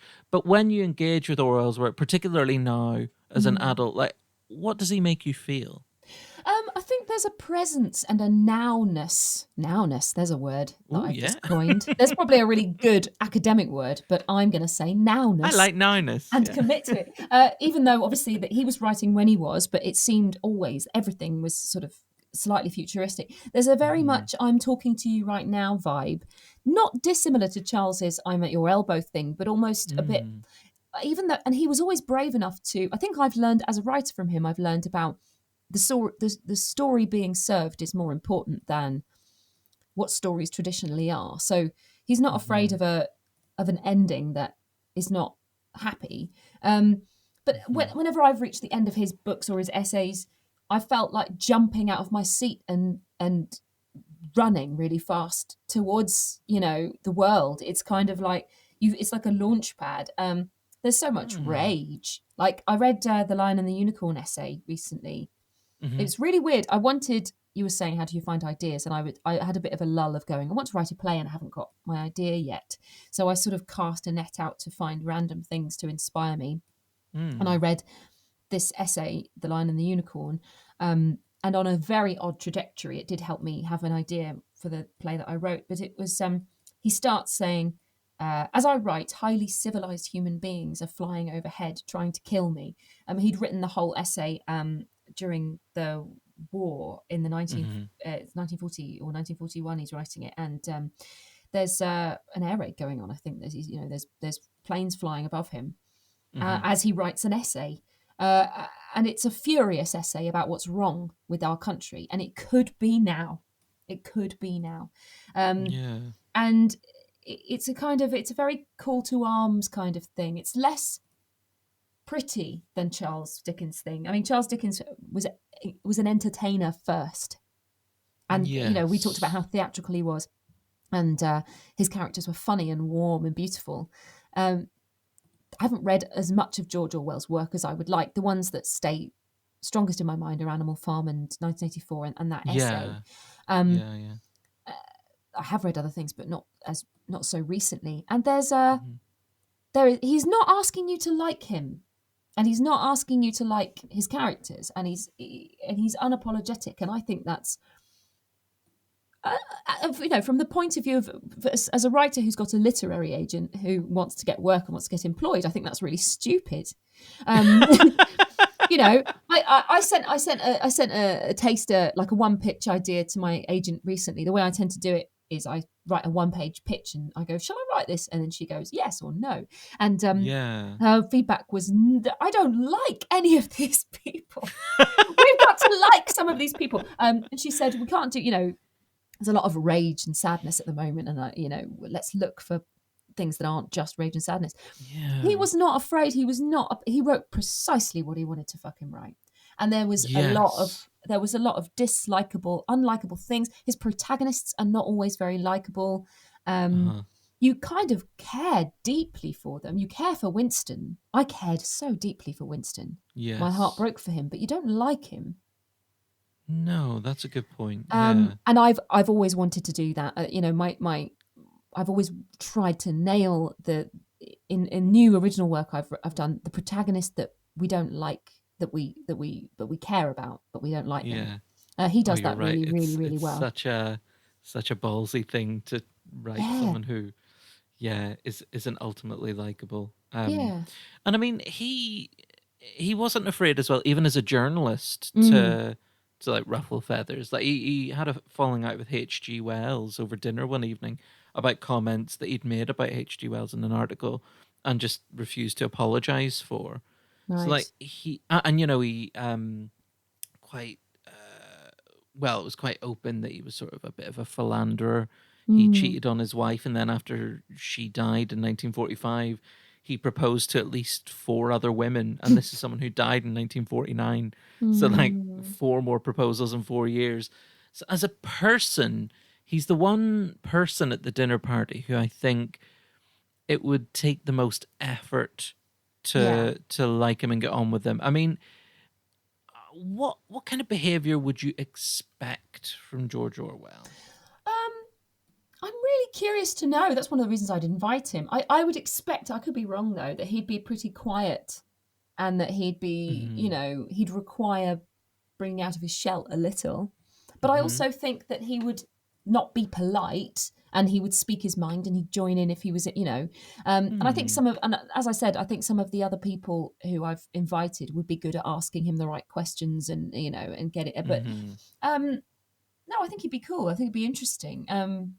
And I, as you said, I've got a lot of writers here because I want to get tips from all of them. This is a purely selfish act of wanting to be mentored. Well, hey, it's your dinner party. Why the hell not? Well, speaking of other writers, I think it's Yeah. another great opportunity to welcome your fourth guest, Mm. another writer who's won Yeah. much acclaim, possibly one of Canada's greatest exports, if not their greatest indeed. Her work's been adapted for TV. She's written poetry, novels, essays. She's written for children. She's written graphic novels. She's an extraordinary creative mind who's won the Booker Prize on 2 occasions. You've got Margaret Atwood coming to your Yeah. dinner party. Yeah. What a brilliant The choice. men have been. We've only got women now remaining. And Yes. I didn't want a purely male-dominated dinner party, but yeah, Margaret Atwood. I just think she's a pretty fucking cool woman, She's and properly badass. she's properly Yeah. badass. Something that kind of I haven't read enough of her work really to be. Before everyone comes over to the Pelican House, I'll probably swat up and read some of the work, so I don't embarrass myself. But yeah, I think my thing about her that made me really notice her was when she talked about writing the Handmaid's Tale, and she said everything in this Mhm. book is true because Yeah. everything that happens to the women in this book does happen to women somewhere in the world. And I pocketed that. I put that directly into my pocket and stole it. And and then a play that I wrote, which I have not yet had made by anybody, but that I want very badly to, which was it was partly Orwell helped and Margaret helped because I just sort of imagined a situation slightly in the future, but Mhm. I made that the rule, where absolutely everything had to be something that does Wow. happen in the world, and it's a really cool rule because I really think writing with a little bit of restriction is the best thing to do. You can't just go Wah! You can't just sit there and Yeah. start writing words without a focus and some things that limit you in some ways. Um, Yes. and in the world of a play, the place and the time and the people do that to an extent. But if you give yourself a rule like that, that's really specific, but you can be very free and interesting within it. And so that's Yeah, kind of when I that's heard so that from true. her, I was like, that's really cool. That's really specific and that's really useful and important. Yeah. Um, she doesn't seem to get her feathers easily ruffled. She gets a lot of criticism.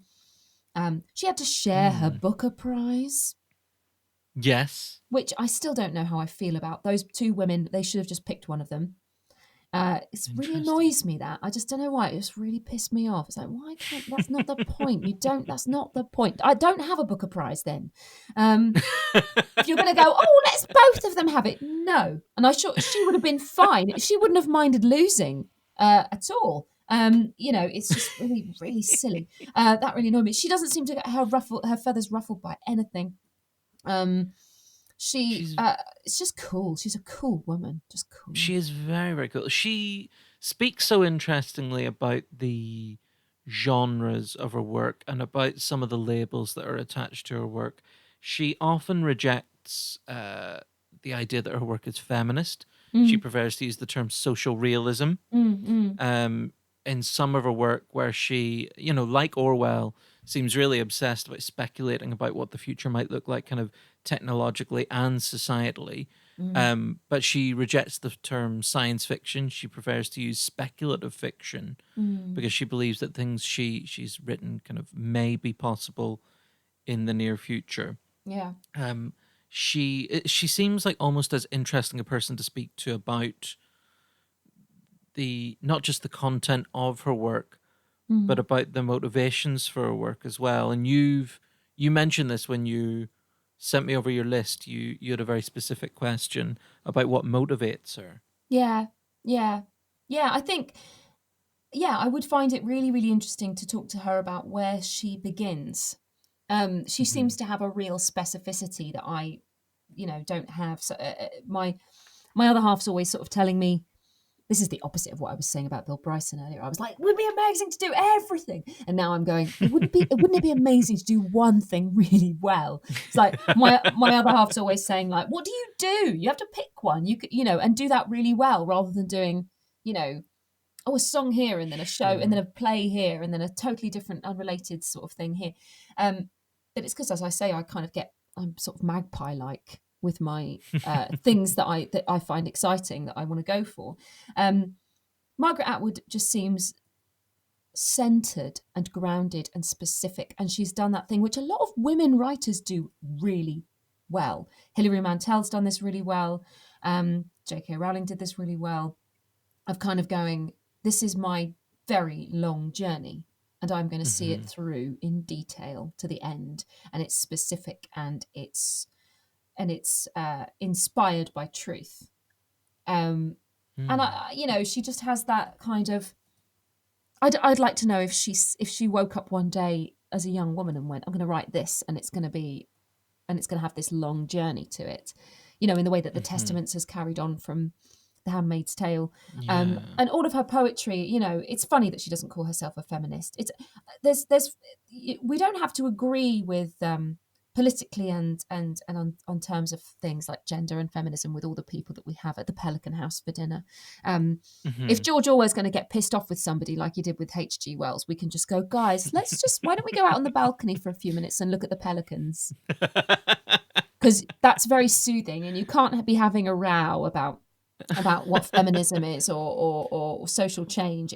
Her reasons for sort of not wanting to use the term feminist are really interesting. She sort of shies away from it because of its various connotations. Like, some people wear the feminist badge proudly. Like, I very proudly say I'm a feminist. Not that I should be proud of it, but I don't shy away from it. Whereas some people really struggle with the word because so many people use it with such vitriol. Yeah. But what is your take on her work? Do you consider it to be feminist? Yeah, but I mean, I go very round and round and round on this subject, because I also say I'm a feminist, but then occasionally, like, I can't remember who I read recently saying, why do we have to have a word for that? Because, for example, there isn't really a word that says I'm against racism. You're either racist or you're not. There isn't exactly one word that says I'm against homophobia. You're either homophobic or you're not. And this, I'm not saying this is what I think. I'm just saying this is something that's recently entered my head, is that feminists sort of, it reminds us all that there's this battle to be fought. It kind of says, okay, you're either a feminist or you hate women, and you kind of go, why, how are we, instead of going, look, we're feminists, why don't we turn everything around and look at the sexists and make it about them? I don't know, maybe it belongs in the similar way that, for example, that guy died recently, the murderer who'd been in prison for a very long time. Oh God, was it the Yorkshire Ripper? And when he died, his name and his face were all over the papers, and people have said, don't say his name, say the names of the women. I guess a lot of my, I don't really know where I'm going with this.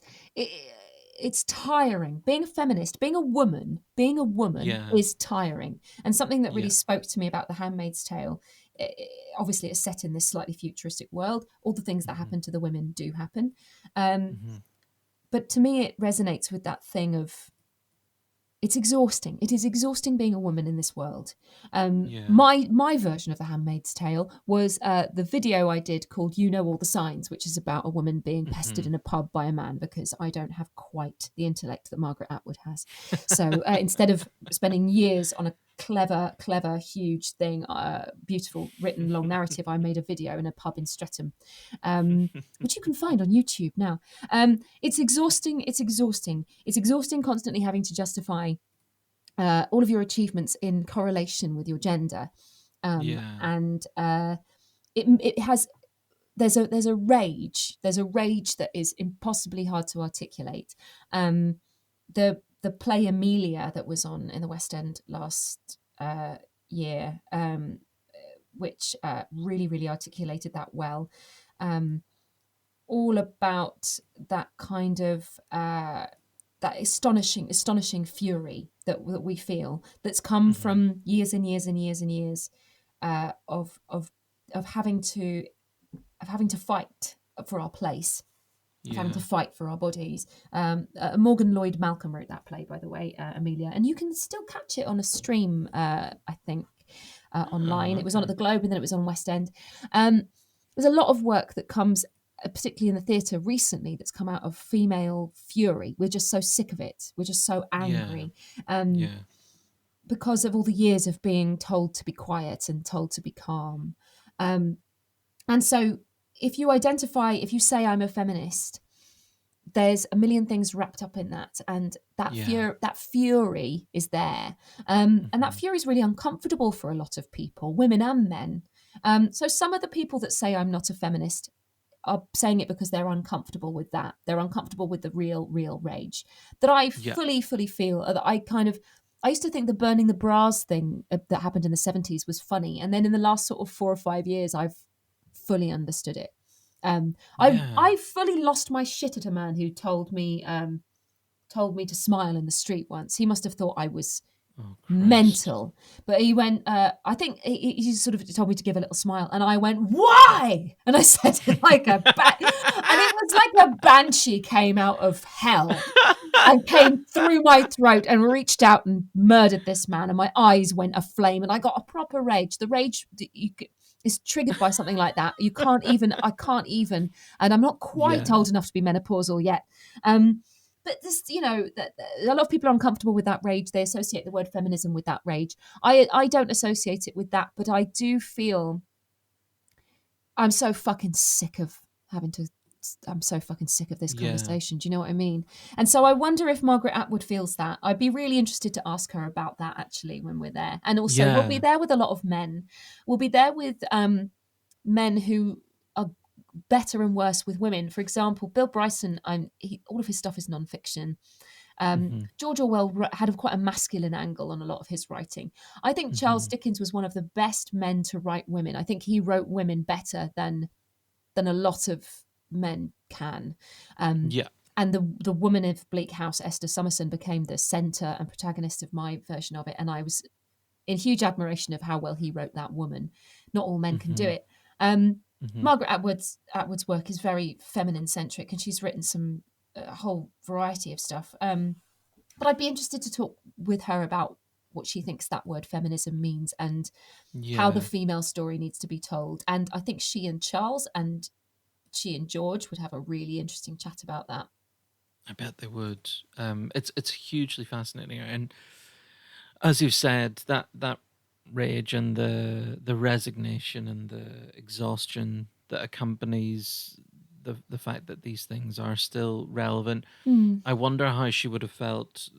Hopefully, kind of proud, but I would imagine a huge amount of frustration probably Yeah. came with the fact that just after Trump's election in 2017, the most read book in the world, apparently, Mm. or certainly the most widely sold book worldwide, was The Handmaid's Oh Tale. God, I yeah. mean, we're talking about 32 years after it was I know. released. You can't believe that.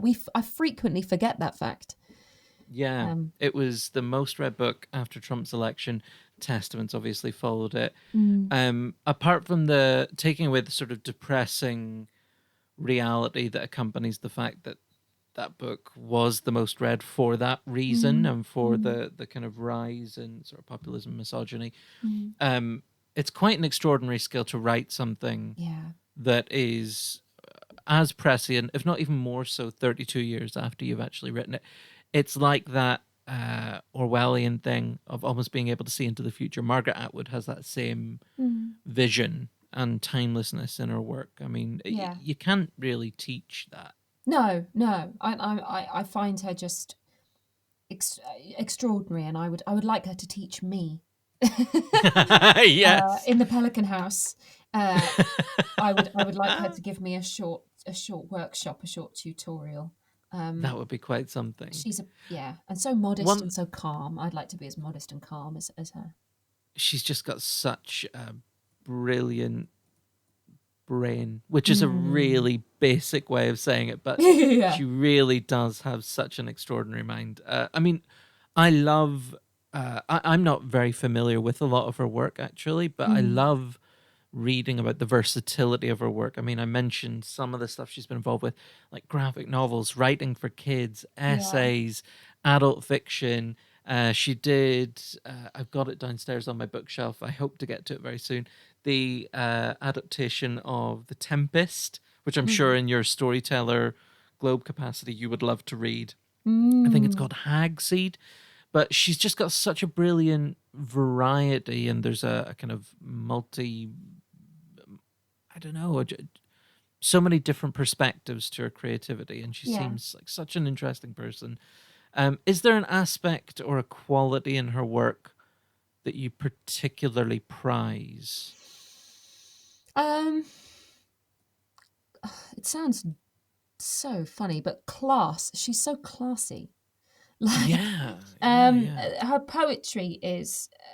I write poetry for my just for because I enjoy writing it. I would love to be the kind of poet she is. She's Mhm. I suppose she's one of those writers that she's got this calmness and she sort of slides very carefully into your mind and finds something that's already there. Mm. Do you know what I mean? Like, I find that with her Yeah, poetry. She yeah, kind of just goes, and it's almost like you're having that thought yourself as you read what she's written. yeah. And it's very different from the styles of the other writers that we have at the dinner party. So, Yes. who are very masculine in their styles, you might say, although that is a funny word, isn't it? Masculine and feminine, but they have a way of going, bomb, here I am, and this is what I'm telling you, which Hmm. I also love and admire. But Margaret Atwood, yeah, in the work of hers that I have read, and it hasn't been enough because I haven't read all of her stuff for kids and stuff, but I've read her poetry and The Handmaid's Tale, and Hmm. there's the way of sort of, it's almost like she's found you in the middle of this thought that you're already having. Yeah, And as you read the stuff, it's like, oh yeah, of course, I kind of always knew that, but I hadn't felt it or said it out loud yeah, with you yeah. until now.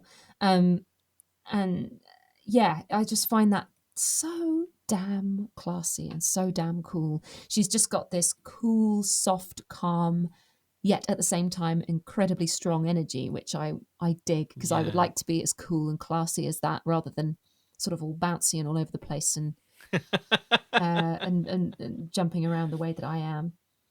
Well, I mean, there is a definite comparison to be made with the variety of work that you do and the variety of work that she does. You both bounce around different things. So I think you're doing yourself a disservice there. I mean, one other whole different area that she has done, I don't know if you're familiar with the fact that she invented something called the long pen. Like, she's an inventor as well, as if Fucking what? being a What? poet and everything isn't What's cool the enough. long pen? She invented this thing that allows you to sign something or write in ink remotely. And What's so it's like happening using a right now? robotic arm or something. But basically she's like, so I think you write on a tablet or a pad or something, but And it then a pen operates somewhere this writes. and a pen somewhere. So, How in theory, how if you're, moving to America or something and you need to sign a lease on your new home, but you're not there Oh yet, you my could sign it God. in an office in London and you've signed the contract in New York. But like, she invented this thing. She Of just course she did. had an idea for it, so she invented it. I Like, mean, that's the God. mind you're working with here. I'm a bit worried that I'm the least cool and least interesting person at the dinner party. I'm really quite anxious Not that I'm at just going all. I'm probably, to be honest, genuinely, if this genuinely did happen, I'd go to the bathroom with my phone and hide. I'd be too anxious about the whole thing. But I'd serve some food and I'd just go away and I'd quietly cry while Charles Dickens and George Orwell and Margaret Atwood had the most brilliant intellectual conversation in the Pelican House, and But I would just be isn't like, that the right way round? Because imagine "Woo." if you organized a dinner party just so you were the most interesting person in the room. I should have done that. Damn That it. would be narcissistic to the point of like Mm, terrifying. yeah, I I'm going to think you totally fit do in that very next well with these time. people. Yeah, yeah. One thing that I did read about Margaret Atwood as well was that no, when I was reading about Bill Bryson, I found Mm. out he has 11 honorary doctorates, Oh, for fuck's sake. which was just ridiculous. I was like, 11 honorary doctorates. Then I got to Margaret Atwood, Oh and no. Bill Bryson looks positively. She's got a few, hasn't she? How many has she She's got? got 24. Connor, honorary degrees. How many honorary doctorates do you have? Not as many as Margaret. I've got one degree, and it's a BA in performing arts from the University of Winchester. Can you imagine how inadequate I would feel if I was with Margaret Atwood or Bill Bryson? They're just astonishing people. Your final guess, though, if you were worried about feeling out of your depth or uncomfortable with anybody, I think this person would sort you right out. They're would. cut from a different cloth Yeah, from the other guests, but she's totally. equally fantastic in her field. She's an actor, comedian, writer, producer, and director who's won critical acclaim for her comedic roles, but she's also a superb dramatic actor, winning Best Actress at the 1997 Cannes Film Festival. Yeah. You're inviting a genuine national treasure, Yep. Kathy Burke. I am. Yeah. Do you know why? This is going to sound, well, fuck it. Kathy Burke is the only person who's coming to the Pelican House for dinner who I've actually have met. This is so cool. When I met her in real life, I was so appallingly overwhelmed with fangirldom that I don't know what I said to the woman. I went to a press night of a really cool play at the Hampstead Theatre. This is years ago. Gosh, I can't remember how many years ago it was. But I got to go to press night with my mate, and my mate was cool and important, and I wasn't. So my mate had cool and important people to talk to after industry people, and that was back in the days when I smoked. And I was doing that thing where you're sort of hanging around and you don't know very many people, so you're trying not to look like a twat. That's one of the gifts. That was one of the gifts of when I smoked. That was one of the things that was really good about being a smoker, is that you could go and have a cigarette, and that would be like an actively, a thing to be doing when that's something you're doing. I don't smoke anymore, so I don't know what to do now. I might take up crack or something. You just, like, go and do a thing. Let's go and do. Would anyone like to shoot up? Oh, hi. Something like that.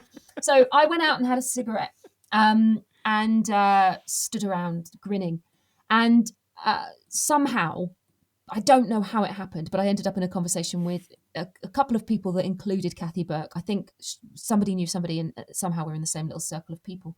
And she was so cool, and she put out her hand and said, "Hello, I'm Kathy," as if I didn't fucking know who she was. And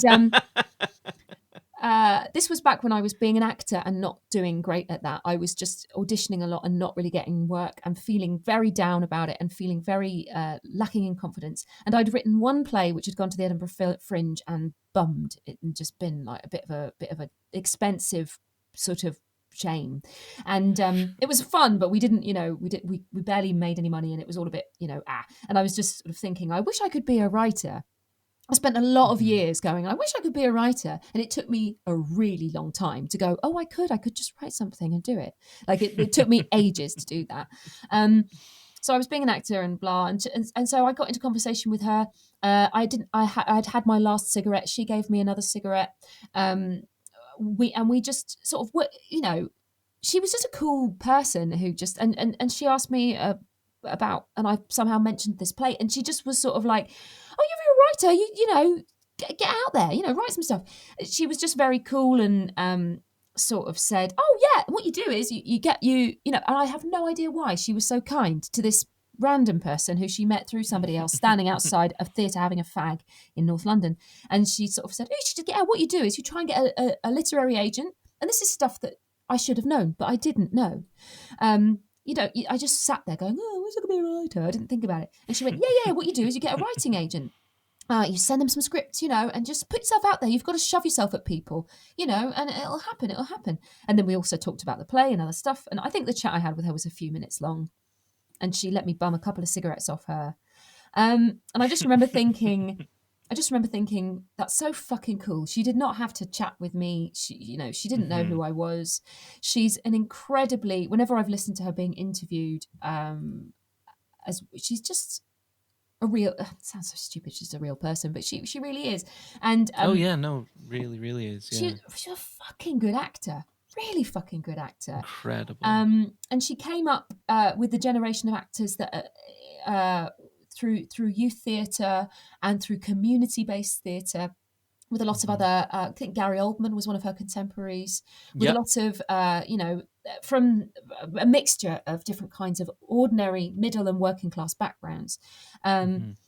and that is something I feel really passionately about. But when I first sort of came out of drama school, the first stuff I was doing was teaching, and I was teaching drama and stuff Mm-hmm. for a fantastic company called Theatre Peckham, who's still going. And I was doing a lot of community projects through them and other things that were all about, like, let's get some kids who don't get to go to the theatre to do some drama, to do some acting, to explore that. Mm-hmm. As the Tory government came in, the funding for all those kinds of things got swiftly cut. Yeah. I was working on projects that then stopped existing. As I've sort of grown up, as I've grown from being a drama school grad to a person who's trying to be an actor to a theatre maker, writer, I've just seen doors closing more and more Yeah. to the next Kathy Burks, to the Yeah. next generation. And she's the other thing that's really cool about her, I mean, I'd love to talk with her about that, and I'm hoping that, you know, she'd have some really interesting things to say about that. She does the other thing that all of these other people in our party have done, which I really want to be able to do, is she just calmly goes, oh yeah, I'll try that. You know, Yeah. she did a fantastic job directing an Oscar Wilde play a couple of years ago. Yeah. She played that fantastic part in this year's Love, and she has done comedy, brilliant comedy, and she's done serious drama as well. Mm-hmm. She can just calmly And bring another her skills amazing to thing everything. she's done in the Yeah. last couple of years is apparently she's also a fantastic documentary maker. Yeah, She's done the amazing Kathy Burke's All Woman, yeah, which we yeah. talked a lot about feminism and about Mm, gender in relation to Margaret Atwood.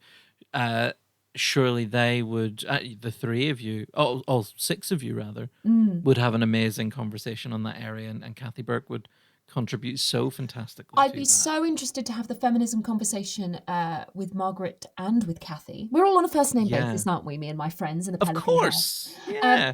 Kath and Mags. Yeah. Kath and Mags and I would be chatting away. I'd like to think that Charles and Bill and George would listen to us and learn some things. Yes. And I have a feeling that Charles and Bill and George would all be good listeners. I wouldn't have invited the kind of men that would start Yeah. going, well, listen, love, this is what I think. I don't think any of those guys would do that. I think they're all really good listeners, because that's why they're such good writers. Mhm.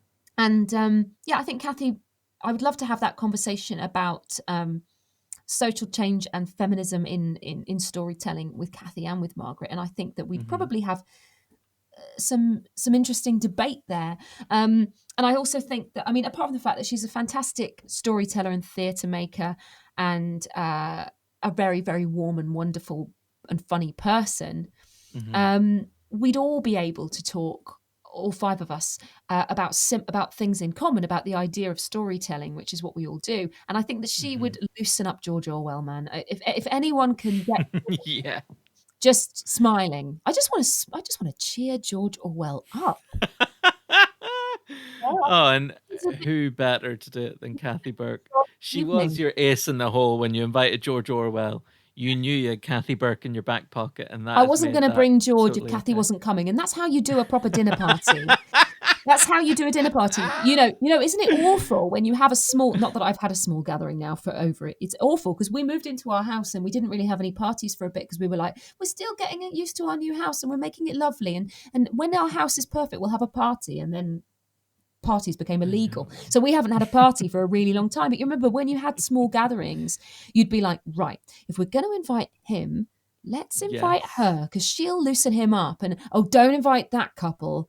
Just them, because they'll be, ooh, let's get those guys. And, you know, you balance the guests. There's no way George would have been invited. What if Kathy cancelled at the last minute and we just had George? Oh, And, you're putting a lot of pressure on the other guests there to bring him out of his shell. Yeah. Kathy could do that Yeah. so easily. She would liven things up as well. She wouldn't take any shit. Like, No. not that anybody would necessarily be dishing it up, but Mm. if George said something prickly or Yeah. difficult, or got on the wrong side of the debate on gender and feminism or whatever. Oh, she'd Kathy would put completely. him in his place. And she'd do it really cleverly. She's an incredibly intelligent woman, and she's really well Yeah. read, really well read. So, Yeah. you know, she's probably quite familiar with the work of a lot of these people, and she wouldn't be out of her depth. And I don't think she'd have my worry. I don't think she'd go to the loo and hide. I think she'd be like happy to chat to anyone. And then as soon as she was bored, she'd go, "I've had enough now. I'm going home. Thanks." Yeah. And I admire that. I want to be more. She's a grounded person to me. She seems a person Yeah. who is entirely herself and entirely centered in being herself, and I admire that. And she'd put me at ease as well. If I started getting nervous, she'd go, "Fuck's sake, come on, it's all right. Sit I think down. so. Yeah. You're all right. Don't be stupid. You've got, She has let's got make that a drink." extraordinary thing where she seems so confident in Yeah. herself and so happy in her own skin Mm, in a way that I envy it, and I'm sure a lot of people do. yeah. She's such a that idea of kind of her being normal. I listened to her Desert Island Discs before Yeah, we wasn't spoke. it extraordinary? Oh, she was amazing, and that was kind of put forward to her at the very beginning. Like, Mhm. you're told all the time you're a normal person. Like, does that ever bother you? And she's like, no, it's fine. Like, it'd Yeah. be far worse to be told that I'm, an elitist twat or something like that. Yeah. Like, being a normal person, I'm quite happy with that as Yeah. descriptions go. And what's funny is, I mean, it sounds stupid to say, "Oh, she's so normal," because that's what we all say, but she's actually exceptional. She's exceptionally That's talented. true. Yeah. And if her, Yeah. and you know, it just goes to show how society frames things, because if her brain was inside somebody who looked and spoke like, for example, Helena Bonham Carter, who Kathy Burke has famously sort of criticized, Yeah. we wouldn't say that. We wouldn't say, "Oh, she's so normal." You know, it's because That's she's true. got a London accent, and she doesn't look like a professor or a model, that we Mhm. think that she's unextraordinary. She's extraordinary. She's an That's extremely so true. clever and articulate woman, and very good actor and a very good director, and a very good, yeah, just a really brilliant, clever, creative, who I would love Yeah. to learn from and be like. And thankfully as well, she just seems like such a great person as well, like Yeah, with a really good heart. I mean, she's nice. in the sort of antithesis of Orwell's Room 101, Stephen Fry, when he was on Room 101, said that there should be a lovely room to put all the best things in the world in, Yes. and he would put Oh, Kathy Burke in there, and that yes. is just brilliant. That's It's about as high true. praise as it gets. It's true. Yeah. I mean, yeah, yeah, she's a good, kind, fair person, and good, kind, and fair are the things that the works of all the other guests have been shouting about how ungood and unkind Yes. and unfair the world is. And if the world was full of Kathy Burkes and everyone did improv and everybody learned to bake one good cake, Oh, um, what a perfect world you're then describing we there. wouldn't need the works of Orwell or Margaret Atwood uh, Oh at God, all. they'd have to what? I They'd don't write know something what they else. would They'd do. write jolly stories, you know. Yeah, Charles Dickens' books would have been a bit fluffy if they'd just been the funny, quirky, you know, sort of true. silly caricature people. That what he did so cleverly was he balanced them with very brutal reality. If he'd just written nothing but Mr. and Mrs. Badger, we wouldn't have gone down in history in that way. You know. Oh, and Kathy absolutely exemplifies the best qualities and the aspirational quality in all the work that the other Yeah, guests did. I mean, completely. what a great group of guests you put together. You got Charles Dickens, Bill Bryson, George Orwell, Margaret Atwood, and Kathy Burke Yeah. at the wonderful Pelican The House. wonderful Pelican House. Go check it out, St. Oh, James's Park. Awesome. You're not allowed it's so inside. amazing. You're not allowed inside unless you're coming to my special dinner party, Yes, unless you're where unless we you're are hosting a allowed dinner inside. party. I'm desperate to go inside. That's the only reason. Yeah, I want to go inside the Pelican House. Oh, I bet you'd be allowed if you had Charles Dickens with you. Charles I bet Dickens they can would get in allow. anywhere. The Yeah. ultimate Hell, VIP. Margaret Atwood, with her confidence, she Oh, could just yeah. saunter in anywhere. Yeah. Well, the last thing, Liv, we need to discuss Hmm. is you've got these amazing people at the Pelican House, and now you've got to cook for them. Yeah. Are Yes, you an enthusiastic cook? I am. I love cooking, and that's Oh, why good. in the things I mentioned to you ahead of this, I said things that I definitely can cook, Yeah. because I didn't want to have a panic in the kitchen and go, "Oh God, I don't know how to make."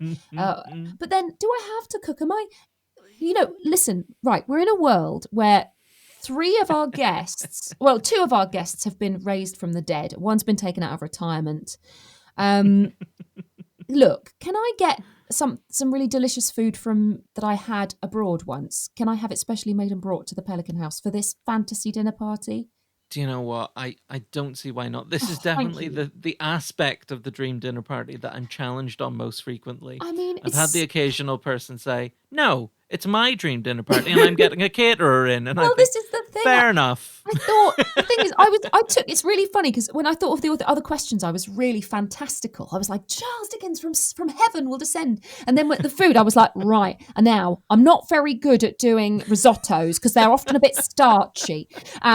Kathy Burke's a vegetarian, and I wouldn't want to make, and I got really practical about it, as if this, But then I remembered, I was lucky enough to go and work in China once, and I did. Oh, wow. The most cool big tour when I doing for the Globe, doing workshops and storytellings in lots and lots and lots of different provinces, and there was some really cool food that I got to try, and there was some amazing dumplings which were filled with hot soup, right? Oh, my And word. basically, the game that you play is that you have to try and lift the dumplings with your chopsticks without it cracking and all the soup falling out. And I think if you're going to have a dinner party and you're going to have guests that don't know each other, it's fun to have some food that's a bit fun, that maybe is a bit of a talking point, that maybe turns it into a bit of a game. So I want to Yeah. serve these dumplings that I had in Beijing, which are filled with different types of hot soup. There can be vegetarian ones for Kathy, who I know is a vegetarian. And you have to all like carefully lift them with your chopsticks and try and get them in your mouth before all the soup falls out. If Bill Bryson gets covered in soup, we'll all laugh, and it'll be fine. Maybe a pelican can just like hop in through the window and nibble the bits of wonton off of Bill Bryson's big cardigan that he clearly is going to be What an wearing. image. And also, there's another fun thing I had in Beijing, which I just think, I don't know why we don't have it everywhere all over the world. And that's a hot pot where you get to sit around a special table and there's a spicy broth. And then you choose lots of different ingredients and you put them in the broth, and they cook in the broth. And when they float up to the top, they're ready. And you just pick them out with your Oh, chopsticks. And because I was really worried because I didn't know what different people eat. I wouldn't be surprised if Margaret Atwood's a vegetarian as well. she's a pescatarian. Oh, well, gosh. Mm. Well, I love fish. So she can have fish. Kathy can have vegetables. And you can get all kinds of interesting meats. I had duck's intestines when I had a hot pot in Oh, Beijing. my It word. looks like tagliatelle. And that's Oh, what you have to think about when you're trying to eat it. Otherwise, you yeah. can't get it down you. But I thought if we had dumplings, it'd be fun to try and use our chopsticks and not spill the soup. And if we had the hot pot, we could all choose whatever we wanted to have, and everybody picks what they like out of the thing with their Oh, that chopsticks. sounds So I thought that'd be perfect. fun for a dinner party. That would be super fun. What would you be putting in? Oh, I would probably go for. I had so many different kinds of wonderful vegetable when I was there that I didn't really have here. Things like lotus stems and lotus flowers. They were my Oh, favorite thing my. that was as common as cabbage to us, but everybody was always having them, and lots of different kinds of mushrooms. Yeah, Oh, that really, really sounds nice, and a very good. spicy broth. It was really tasty. Oh, that sounds absolutely terrific. A really fun element that I think you've got the right group of guests there Yeah, that I think they would get into the spirit of that I hope too. so. What a brilliant dinner party you put together, Liv. Thank you so, Thank so you. much for thinking of that. And just so fascinating hearing your reasons for inviting these people and how they've influenced your brilliant work. And speaking of your brilliant work, Oh right, uh, yeah. you got some really cool things coming up. I do, yeah. I've been just recently working on a new audio play, which is going to be. on a Small Truth Theatre have created a digital platform for some amazing audio plays that you can listen to, and mine is a Christmassy special one, and it's a new retelling of The Emperor's New Clothes. That is wonderful. Which I call The Emperor's New Clothes an unfairy tale, and it's very current and topical to our world now. As a matter of fact, it had about 5 edits because in the last 2 weeks of news, I had to keep changing things about it. There's some of my original music in there as well. So there's songs as well, and I'm in that as well as having written it with the brilliant Valentine Hansen, who's the other actor in that.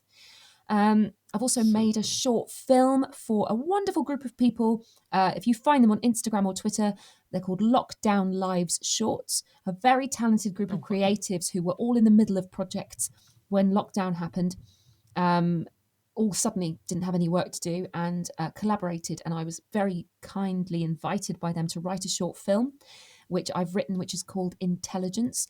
And we are looking to release that very soon. And those are my 2 big current projects that are up and coming. They are so exciting. We will add links to those things into the episode description. Thank you. So people can check them out. We'll also add links to your Twitter account, where I'm sure you'll keep us up to date with all the exciting stuff that you're going to be doing in 2021 too. Yes, definitely. Liv, thank you so much for joining us on the dinner party. And I really hope when things are back up and running that we get to see another one of your wonderful shows on stage in Oxford very soon. Thank you. I hope so too. Thank you very much for having me. I really enjoyed it. Oh, thank you, Liv. Speak to you soon. Speak to you soon. Thank you very much. Bye. How fun was that? What a tremendous group of guests Olivia put together there. Imagine how much of a better writer and all-round creative you would be after surrounding yourself with those people for an evening. Not that Liv needs much help in that front. She is absolutely terrific. Check out the episode description to find links to Olivia's Twitter account and to her wonderful new adaptation of The Emperor's New Clothes. I really can't wait to tune in for that. Olivia is so funny, so creative, and so thoughtful. I know it's going to be a tremendous show. If you've enjoyed this episode, you can listen back to all of our previous episodes, and as ever, a like, a retweet, a share, review, anything you can do to spread the word about the podcast would be enormously appreciated.